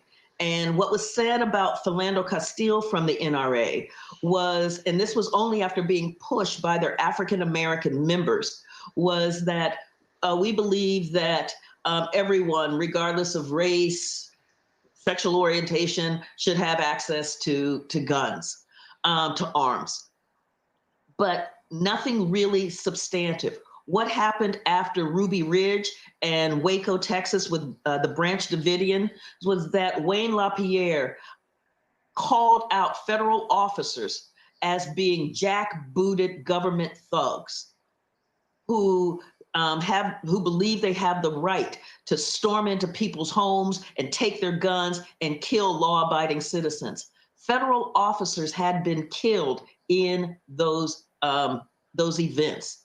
And so to then label the response as jackbooted thugs when you get silence with Philando Castile, it really led me to, as journalists were asking, don't African Americans have Second Amendment rights? And that's what sent me down this path all the way to the 17th century to be able to answer that question. So let's go back to 2016. And this you write in your book, Carol Anderson, about how thus inspired you to write this whole book. The immediate aftermath of the police shooting of Philando Castile was broadcast live on Facebook by his girlfriend, Diamond Reynolds, who's speaking in the car next to her dying boyfriend as a police officer continues to point the gun into the car. Her little child is in the back seat. A warning to our viewers, the police officer, Geronimo Yanez, was acquitted of manslaughter. I wanted to ask you, Carol Anderson, to take us on that journey that you took, experiencing all of this, taking it in, telling us who Philando was, talking about the fact that he had a gun, legally had a gun, and told the police officer about it. In fact, had told his mother before, I'm thinking of not carrying the gun, though it's legal, because of, just the day before, another African-American man, Alton Sterling, had been killed by police in Louisiana. But you take us on this journey that led to this book. Yes, and so it was the killing of Philando Castile. I start off the book going, it was like a snuff film, because we all saw that video image and it was horrific. It was jarring. And to then get the backstory that this was a man who followed NRA guidelines, letting the officer know that I have a license to carry weapon with me. You have asked for my ID. I am reaching for my ID. And the officer begins to shoot. So he is killed because he has a weapon, not that he is brandishing the weapon, not that he is threatening anyone. He simply has a weapon. And that really led me to begin on this journey as I saw the NRA's virtual silence on this journey to figure out, do African Americans have Second Amendment rights? We're in this moment where the Second Amendment is like hallowed ground. It is sacred. It is one of those things that has been defined as the bedrock of citizenship.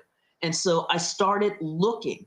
And as I went on this journey, what I saw was that it wasn't about guns. It was about the fear of Black people.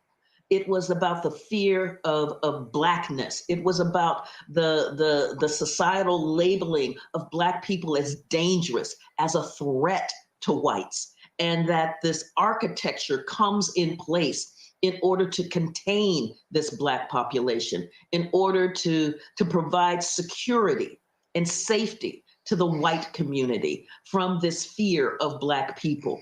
And then you get this really weird matrix happening where Black people are feared but needed. And so it is how do we contain them? How do we snuff out their quest for freedom? How do we snuff out their quest for their basic human rights while also keeping them as labor without rights? How do we do that? How do we make that subjugation happen? How do we talk about, in this land of the United States of America, how do we talk about freedom, but try to keep it contained from this Black population? We don't want them getting the the ether that we're talking about in this revolutionary moment about freedom and democracy and justice. We don't want them hearing the words about equality. How do we do that? And when there was a revolt in Virginia in 1800 with Gabriel, and Gabriel had fed on the language, the revolutionary language from the United States, from the French Revolution, and from the Haitian Revolution. That sent shockwaves throughout the United States. And Virginia was trembling at the expansiveness of Gabriel's revolt. And the response was, you know, the wrong people are getting the word about freedom and democracy. The wrong people are hearing this revolutionary language and thinking that it applies to them. So this was the journey that I was on to hear and to get into this milieu of how frightening, how dangerous Black people were seen as, and then to follow it all the way through to the 21st century by looking at, do Black people have the right to bear arms? Do they have the right to a well-regulated militia? Do they have the right to self-defense? And seeing how in each of those, it has been used against Black people. And that the legal status of Black folk has not altered that significantly. So whether enslaved, whether free Black, whether denizen, which was that halfway limbo land between enslaved and citizen, whether newly emancipated freed people, whether Jim Crow Black, or whether post-civil rights African American. The right to bear arms, the right to a well-regulated militia, and the right to self-defense are in fact fractured. That citizenship is fractured. It is hobbled by this intense anti-Blackness, this fear of Black people, this sense of Black people as a danger to white American society.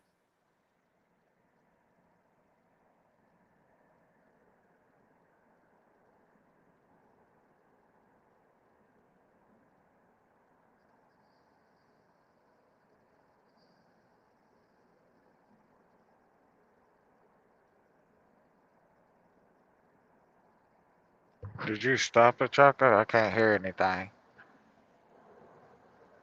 My bad, my bad. I was muted.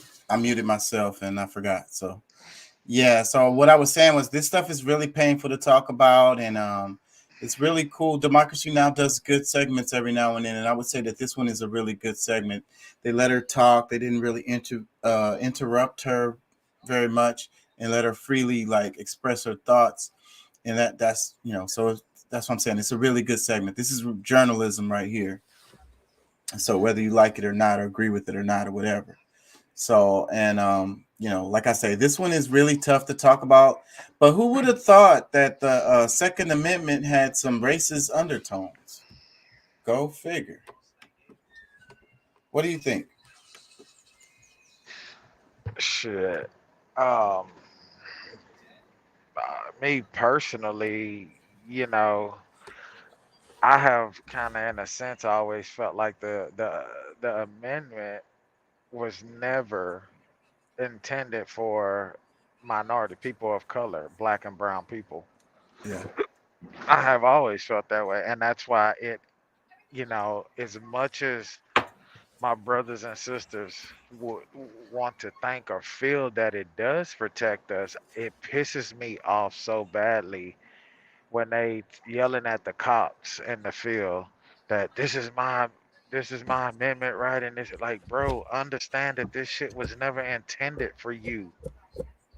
It's not intended to protect you. That's why they fucking treat us the way that they do. That's why they go against our rights as human beings, as people, as citizens in this country. They don't respect it.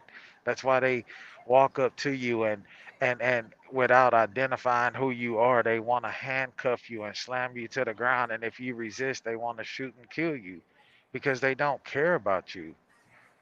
You know, it's like, okay, let me detain him first and then let me talk to him. Like, no, that's unhuman. That's unlawful. You know, like what the fuck? You wouldn't do and that. You know, you wouldn't do that if that was a white boy. and But this you want to top. detain me first and then talk to me? Like, no. And I'm supposed to allow you to search my pockets and look for my wallet once I'm detained? Like, you know, nah, fuck that. Like, no. And this topic makes me think about whenever people say stuff like real American, true American, or real citizen, or or a true citizen, a real citizen. You know, like I'm a citizen of the United States. I'm a real Yeah. citizen of the United States, or I'm a true American. Whenever they make those kinds of comments, sometimes I think about it. I'm like, so what What do was you that really lady's mean? name? That author? Her name, hold on. Let me pull it up. Carol Anderson. Okay. So yeah, so what do they mean when they say real citizen, real American? What do they really mean? Because who's not a real citizen? Who's not a real American? You know? Are they talking about Yeah. immigrants? I don't think they're talking about immigrants. Yeah. Yeah, that shit's crazy, bro. Like, it's like I say, man, you know, and just like hearing her break it down just pretty much confirm how I felt since my adulthood, you know. Like that shit wasn't intended for us. It wasn't intended to, you know, to protect us. Yeah. Dude, like I You say, know. this is a touchy subject right here. Super sensitive. We're gonna make everybody mad. Let me read some comments underneath the video. It says, I grew up in Virginia, moved back after retiring from USMC. The state is crisscrossed with pockets of Confederate pride and entrenched racism. I'm convinced this fear of Black people is all based in guilt. There's a strong desire to rewrite history in order to keep those past actions and still present intentions from seeing the full light of day. These are not my words. I'm just reading the comment. That was the first comment underneath the Democracy Now! Video right there. It wasn't panned or nothing. That's just the one that's at the top. Let me read some more. It says, learned more from this woman in 30 minutes than I did the whole 4 years in high school. I bet you that person is not lying. I learned from this video, and I recommend everybody go check this whole segment out. I'm not going to play it all because it's 41 minutes, and I played a good amount of it already. So, but yeah, y'all go check this out if y'all curious about it. Democracy Now! The second, Carol Anderson on the racist roots of constitutional rights to bear arms. That's the name of it. It says, when the baby said, I could keep you safe, my heart broke. The trauma of her and so many others. Yeah, that video is too fucking traumatizing. That's why I skipped past it. I'm not going to play that horror porn shit on this show as much as I can because that shit is fucking horrible. Too many people really enjoy that shit, and they always have to play the clip again. We didn't seen it. Everybody didn't seen it. Don't play the damn clip no more. We seen it. Yeah, but I think in this case, in this segment, and what she was talking about, that video is needed. You know, because we need to wake up, and we need to stop thinking that the shit that is in place is there to protect us because it's not. And they show you every day by these fucking acts. You know, so it needs to be put on. It needs to be put. As much as I hate it, as much as it angers me, it needs to be seen. I need to see that. You know what I'm saying? You know, I need to understand that, you know, and know that this is their game. It's not my game. You know what I'm saying? Yeah, I hear you, but I just don't want to see that shit. It's too traumatizing, and I No, think I mean, that I get it. I get it from your perspective. I'm just saying, though, I think in that segment, Democracy Now!, they did right by playing it because it just solidifies the book. It solidifies it goes with her narrative and what right. she's trying to get out there to people, Yeah, you so it know? was a reference. It was a point of reference, a reference piece. So Yeah. I get it. I get You it. know, Journalism. So, but I just don't want to watch that shit. I don't want to see it because I feel like, a lot of, I was saying in the other show, I was like, if you're American, you probably need some drugs or therapy or something because you got PTSD, you got problems because the society that we live in is harsh. You know what I'm saying? And so, like, what I'm trying to say is that, that certain segment of society gets pleasure from these videos, but other segments of the society is hurt by, like, physically and mentally, emotionally hurt. Like, it's damaging. You know what I'm saying? It really is. It really is. Nah, I get it. Yeah. So Nah, it definitely is, bro. And I think, you have more people because I remember people, just listening to elders and things of that nature. And they're like, you know, you have to understand that your goal is to make it back home and arguing on the side of the road during a traffic stop. That's not your court. But I think people are so fucking tired because even when they have their day in court, they're not heard and they're just shitted on. You know what I'm saying? So it's like it's either I'm gonna argue here, yeah, or I'm gonna argue in court. You know what I'm saying? And you may get to live to see another day, but how a piece of you died. A piece of you died that day. And every day you go through these traumatic events, a piece of you die. You're not living, you're not alive. You more and more living, not living. You more and more confined, and you're more and more hurt. You're more and more desperate and traumatized and just defeated. And that's the way the system works. It just wears you down to nothing. You can't fight back no more because you've been worn down to a nub. I'm half the man I used to be. Yeah. Well, I'm half the man. Let me stop. Let me read some more comments. It says, "Thank you for your work, Dr. Anderson. All of this must be put in historical context."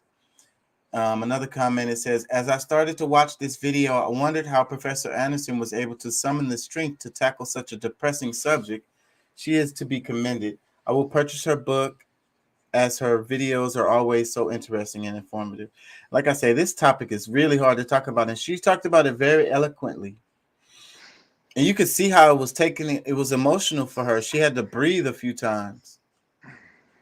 Let me read some more. It says, "A Winchester rifle should have a place of honor in every Black home, and it should be used for that protection which the law refuses to give."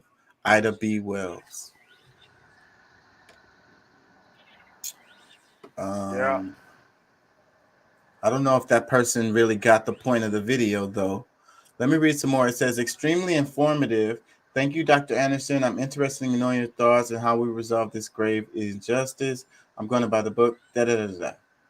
Da-da-da-da-da.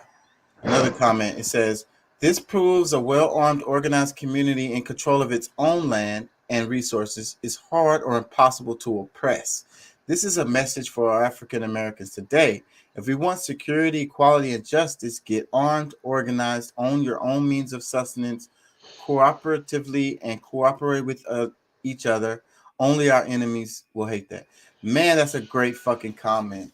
Can I copy this?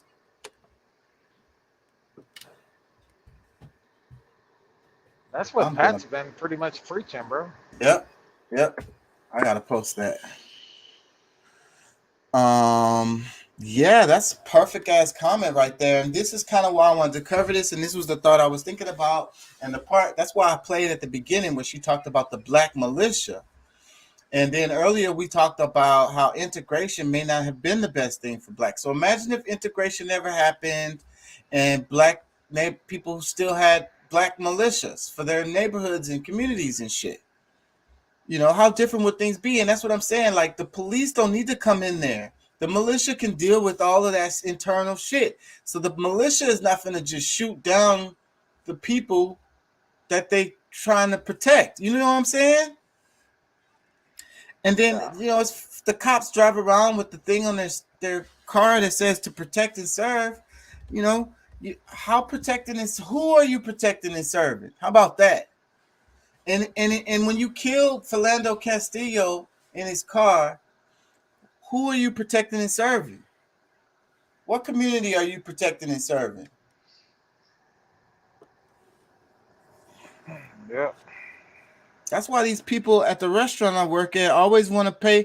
The other day, I think I mentioned it on the show, but people at this they fight to pay for the cops' food when they come in. Like, I don't have no hate for that. That's fine, but it's just weird. I've worked at other restaurants. The demographic in this one is pretty specific, and at this restaurant, whenever police come in to eat, and they do it often, probably for this reason, other tables fight over their bill, and that's fine. I don't have a problem with it, but it's just it's a thing. It's like it sticks out in my mind. It makes me think about it. Why are these people really so, they want to fight over this, paying for this cop's bill? Why? I mean, like, okay, the protect the blue, whatever. They looking out for the community. They have a hard job. They could possibly die at work and all of that. And I get it. And I get it. And I get it. I'm not trying to downplay their role in society or their job, but at the same time, like, do these same people give to like homeless people, or do they give to other people? Like, what I'm saying is that I think that the people who want to pay for these police's food aren't necessarily doing it for the same reasons that you would think. You know what I'm saying? And if you see police killing people every day, innocent people, and you want to buy their food, like, so they must be doing the That's right because they thing. feel like the police are. That's because they feel like that they're right in what they're doing and that they're justified and they were upholding the law. Exactly. And that's what I'm saying. And that's my point. Like, they're good job. Good job, buddy. Good job, buddy. Let me buy your food. Kill any black people today? Oh, I'm gonna move on because this one right here, I can't do it. Like how Pat be doing sometimes. I can't do it, bro. I can't do it. This one is gonna get me all fucking emotional, and I just don't feel like it, man. Because the reason why it's so frustrating to me is because it's like I don't see how people can't see this. If you can't see this, something is wrong. So, and then if you do see this and pretend that it's not a problem or whatever, something is wrong. Either way you go down this road, something is wrong, dramatically and drastically. And then people pretend that it's not a problem. It's all made up in people's mind. They're making it up. Racism ain't real. Police brutality against brown and black people not real. It's not real. Slavery is over. Jim Crow is over. Reconstruction is over. It's not real. It's all in your mind. Yep.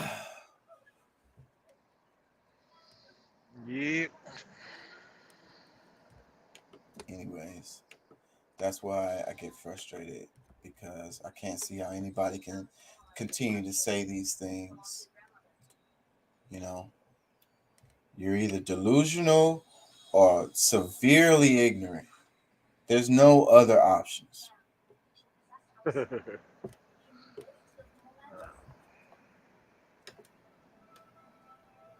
And I think we're deluded. I think we have a huge amount of delusion.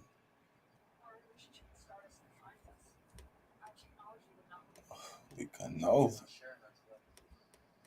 Oh, snap! I'm glad I'm not sharing that. That's why I need to not. OMG. Anyways, I'm about to wrap it. I was scrolling Twitter. I be trying to but I scroll early now. That's how I've been doing it. And I also been cleaning up my Twitter for a long time because I really want to use it in the show. But I still keep getting random shit pop up. Like, it really doesn't bother me normally. it bothers me, you know, if I'm trying to do the show, I don't need, you know, explicit content going down the timeline. They're already trying to delete me. My shit's not getting no views. It's crazy, man. It really doesn't make any sense. When I first started doing this show, I got views. Now I don't get views. And the show is way better. I got way more subscribers, everything. But I don't get no views. Damn. It's crazy. They I don't know, it is what it is, man. I'm gonna just keep fighting. I'm gonna just keep on. See, I look at it like practice. You know, I keep getting better. Every time I do these shows, I get better and better and better. I'm building different kinds of skills, the research skills, you know, memory. It's really a mental exercise and therapy for me. But I'm also building skills that I can use in other ways. You know, shit, whatever happens, you know. And like I say, I'll keep getting better. I'm not going to give this up. I want to give this a good 4 years. We're 1 year in, and I want to give it 4 years to give it a chance to do something. At that point, then I'll reevaluate. So regardless if I'm getting views or not, I'm still going to keep producing content and keep getting better at what I do. You know, trying to be real journalism for y'all. You know, maybe a little bit of entertainment and a little bit of commentary, but I really just want, you know, to inform people, to expand their perspectives, you know, to try to think about working together in communities and helping each other and shit. Basically, be humans. Stop being proud of horrible shit like lying, cheating, and stealing. You know, I wanted to talk about this too. Because I've been thinking about this for a couple of days. It seems like people, you know, you're supposed to lie, you know, and just like earlier, what I was saying, like people are proud about horrible stuff and they're quiet about the good stuff they do because our society, you know, it bigs you up for doing horrible stuff, and then it makes fun of you for doing good stuff, you know. So, and then another part of this is the lies. Like our society, you're expected to lie, you're supposed to lie, and if you don't, then something is wrong with you. You're retarded, you're slow. You know what I'm saying? You know, you're supposed to lie. So it goes along with the other part, like people say you're supposed to know. Like they're that in it, you know, and all of this stuff just keeps everybody ignorant and not being able to communicate with each other. Everybody is like in the dark because you're supposed to lie to protect people's feelings or whatever, or to be polite, or to follow certain traditions or whatever, to not be rude. You're supposed to lie. Telling the truth is rude, you know. Telling the truth is being mean, you know. You know, like talking to your kids and telling them about this, that, and the other, like Christmas and Santa Claus and all of that. You're not supposed to do that. That's rude and mean. You're supposed to be nice to them and lie to them. So where did this come from? Where does it come from? Being nice is lying is being nice, and telling the truth is rude. Am I crazy? Am I crazy for like looking at it this way? Nope. I really think it's a thing, man. It's like you can't even have conversations with people because they're too worried about hurting your feelings because it's rude to tell the truth. So then we just have all these small talk conversations about the weather and sports and shit because talking about real shit is rude. So then we go home and we spout all the racist, hateful shit we want to spout. It's not being mean when you're at home. But that's not how I feel. If I'm bad mouthing somebody in their face and bad mouthing them behind their back, bad mouthing them behind their back and bad mouthing them in their face is the same. You don't have respect for them. Yeah. You know? You know. Morning, Daryl. Hey, yeah, good morning. Yeah, so I'm not gonna say something behind somebody's back that I'm not gonna say in their face. You know? That's just me. You know, so you know, I believe in God. I believe in the universe. And if you're walking around spouting out, even if you're at home and there's nobody around you, you are damaging yourself and the No, rest they of the can't see world you. I got all my shit off. with this hateful way of thinking, with this horrible ass ideology that you have. And then in public you pretend to be something that you're not. You got on a mask. That's not the real you. And that's the reason why you all stressed out and about to explode in public, because you really just want to say what you want to feel, what you really feel, what you say at home all the time, or how you truly really feel. How come we can't just be out in public and say how we truly really feel? Well, if the shit is horrible, then that's the reason why. Because you're embarrassed about it. You don't want people to know how you really truly feel. Well, then if you're embarrassed about how you really truly feel, then there's something wrong with you. You need to reevaluate your situation.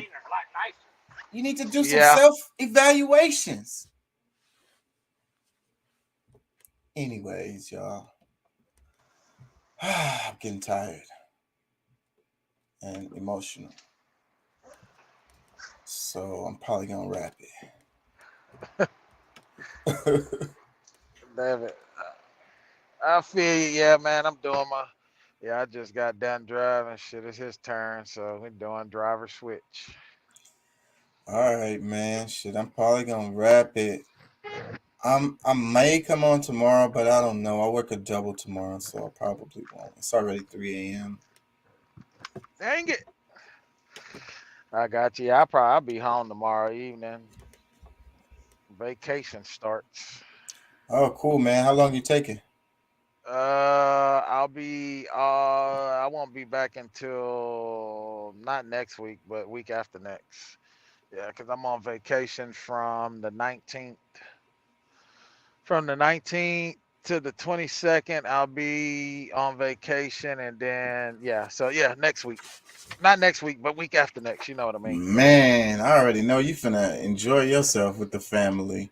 So, you getting paid? You get paid your salary. How many weeks of vacation do you get a year? Uh, I've been with them a year, so I had 10 days of vacation this year.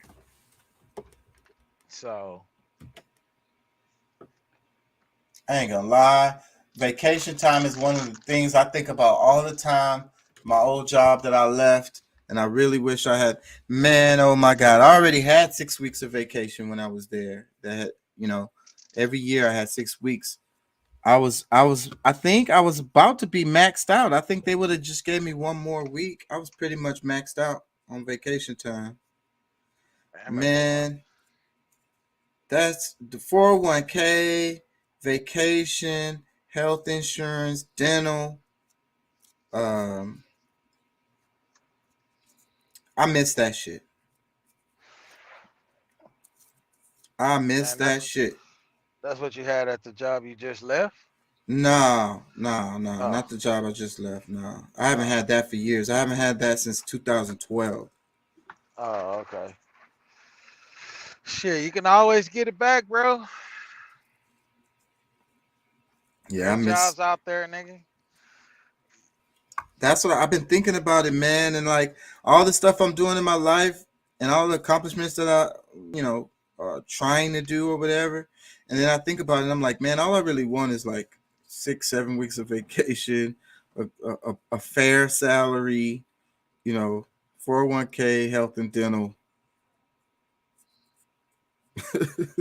Yeah. It sucks, bro. It's like you don't know what you're missing, and especially a lot of the working class. A lot of people don't get that, and they don't even know how fucking nice that shit, how much that changes your life. To be able to schedule a vacation, and what you're gonna do, and also have the money to do whatever the hell you want to do, because you're still getting paid your salary. A lot of people, most regular folks, when they take a vacation, they're not getting paid. Yeah.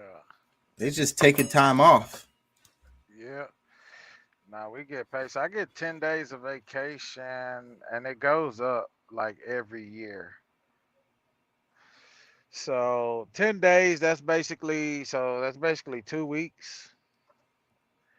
Uh, well, yeah, almost 2 weeks. because 2 weeks would be what, 14 days? So almost 2 weeks. Well, it's 2 weeks if you count it on a 5-day cycle, right? Yeah, man, that's nice. Either way, that's nice. That's how they used to do us too. Even when we got it was a week vacation, but it would be 10 days. It would always be 10 days. Um, And then I get that plus I get like I think I get like 7 or 8 PTO days, and then we get 6 paid holidays. Yep, that's nice. I don't get So, none of that now. yeah, so we get 6 paid holidays. If you work the holidays, it's time and a half. Like I worked 4th of July, so I got paid the holiday pay plus time and a half. So yeah, so Yep, that's how that shit worked. So yep, nigga made out pretty good on that. yep. That's pretty good. Yeah, So I man. mean, it's it is what it is, bro. It's good. I'm not gonna sit here and lie. It's good. It's great. Um, yeah. I mean, I wouldn't tell nobody any different. But it is nice to have your own business. Have your own business that's lucrative. You making that kind of bread. It's vacation all the time. Right. Or you could choose a vacation whenever you want. Yeah. Yeah. But the So problem with that is most people that do literally own their own business and they don't ever take vacations. They probably take vacations less than they staff. yeah, I mean, yeah, in that instance, yeah, I can see that. You know, yeah, I can see that. Yeah, You cause they know, cause cause uh, they worried about the business. It's like it's hard to unplug. It's like dudes that well, it sell depends drugs. on what business. It depends on how like how lucrative everything. I mean, you know, yeah, It's yeah. it's hard to unplug, man. I know for sure. And it's like it really don't really matter that much about which business it is, unless it's a business that has like no real overhead, like as far as like I don't know, the money is just making money, like some kind of. But even if I really can't think of nothing, because if it's real estate or something, you're gonna have to deal with that you have to deal with that. If it's like stocks and whatever, then you looking at that shit every day. Well, I mean, So but the difference is with that type of a with that type of a business, you can do that shit anywhere, bro. Because yeah. most people, when they go on vacation, they take their laptops. You're taking your that type of stuff. But So are you on you can. vacation if you just in Jamaica and you working on your laptop? Are you on vacation? I mean, well, you got to think doing the stock market. That's not an all day thing. That Yeah. shit, the stock opens super fucking early in the morning. You go on there, 30 minutes to an hour of your time, and boom, you're done the rest of the day pretty much. You know what I'm saying? So you're not you're not out there on vacation with your kids, your wife and your kids or whatever, and you all day behind the computer, and then you can't do shit till in the evening. No, I, nah, I bro. don't I don't know about that, bro. Because all the people I know that was heavy into that shit look at that shit all day, all day. Because the trading may not be happening, but you still looking at other shit related to what's gonna happen when it opens in the morning. And then you have like all the different trades that you can do throughout the day. Short trades. Yeah, these people be looking at that shit all day. They plugged into the matrix. I mean, I don't know. Because they have to make moves quickly if they do, especially if they're doing these short trades. Things change. They got to be on top of it, or they're gonna lose a whole bunch of money. Yeah, yeah, that's true. I mean, I don't know, bro. I guess I don't know. I mean, it's all in perspective, I guess. I mean, I don't know. I'm on vacation. I'm on vacation. I mean, I'll do my little due diligence, in the morning or whatever. And but this is what I'll say too though. When I was on salary and when I did go on vacation, that didn't necessarily mean that the phone wouldn't ring or wouldn't be an email or something that I have to deal with, because that happened plenty of times. Or even have to go to work behind because of a situation that only you could deal with or whatever. And they'd be like, "Oh, we need you." You're like, "Oh, I guess I'm coming." Yeah. Yeah. I mean, I know you had those situations too. So yeah, I mean, that's true. But that's more so in that managerial type of role, I would think, huh? Yeah, I guess I'm just speaking from my experience, and I'm Yeah, just cause saying shit, that I'm not I'm no manager or nothing like that. So shit, when I go on vacation, I'm on vacation. I ain't gotta answer nobody phone call. yeah, It's no, like, it's we like when I, it's like when I'm at home. When I'm at home, bro, I'm at home. I ain't gotta answer no phone for nobody. For managers and nothing like that, I'm on home time. You know, yeah, my and time it is my don't time. yeah, it didn't work like that when I was on salary, because even if because I get phone calls in the middle of the night, it happened many times, and I just roll out of bed and actually leave and go to work. Like they got broken into, something crazy would have to happen for that to be the case. But sometimes it be that, something really crazy happens, and then they want everybody there and have meetings and shit, and it's like be 3 o'clock in the morning, 4, 5 o'clock in the morning. All of us is up in there because something Yeah, retarded didn't happen. yeah, You know, yeah. That's true. That's and true. and like I say, and like if you own a company or whatever, and you go on vacation, duty calls sometimes, like you know, I mean, uh, yeah, that's true. That's true, bro. But you know, I'm not saying it's a everything cool that you're thing. saying is everything you're saying is true. But you got to know who the fuck you putting in place. You know what I'm saying? If you got a management team that's running shit, uh, yeah.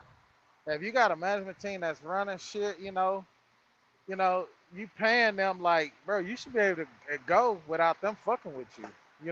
Except, I mean, you may have little situations come up where they have to report something to you, but for the most part, like, yeah, bro.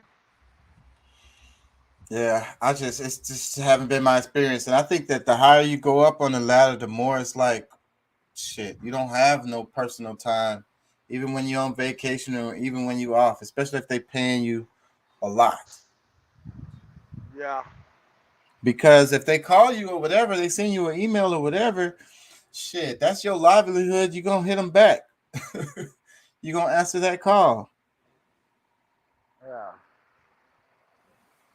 Anyways, man, I'm finna wrap it. I'm tired. I gotta work a double tomorrow too. I'm gonna play the game a little while and try to force myself to go to sleep. I got you, bro. Well, shit, man. Well, let me know. Well, I guess if I don't get a message from you later on tonight, then I know we're not going live. So, Yeah. Yep. So yeah. Thank y'all for listening. Thank y'all for joining. Anybody want to chunk some money on the Cash App? It's King Chalky NT. I do audio podcasts of the show, and you can get those on Spotify, Apple, and other places. It's just the straight audio versions of the show. It's pretty cool, I think. And I want you guys to join the conversation, you guys. Like I put it on there, click the link to join.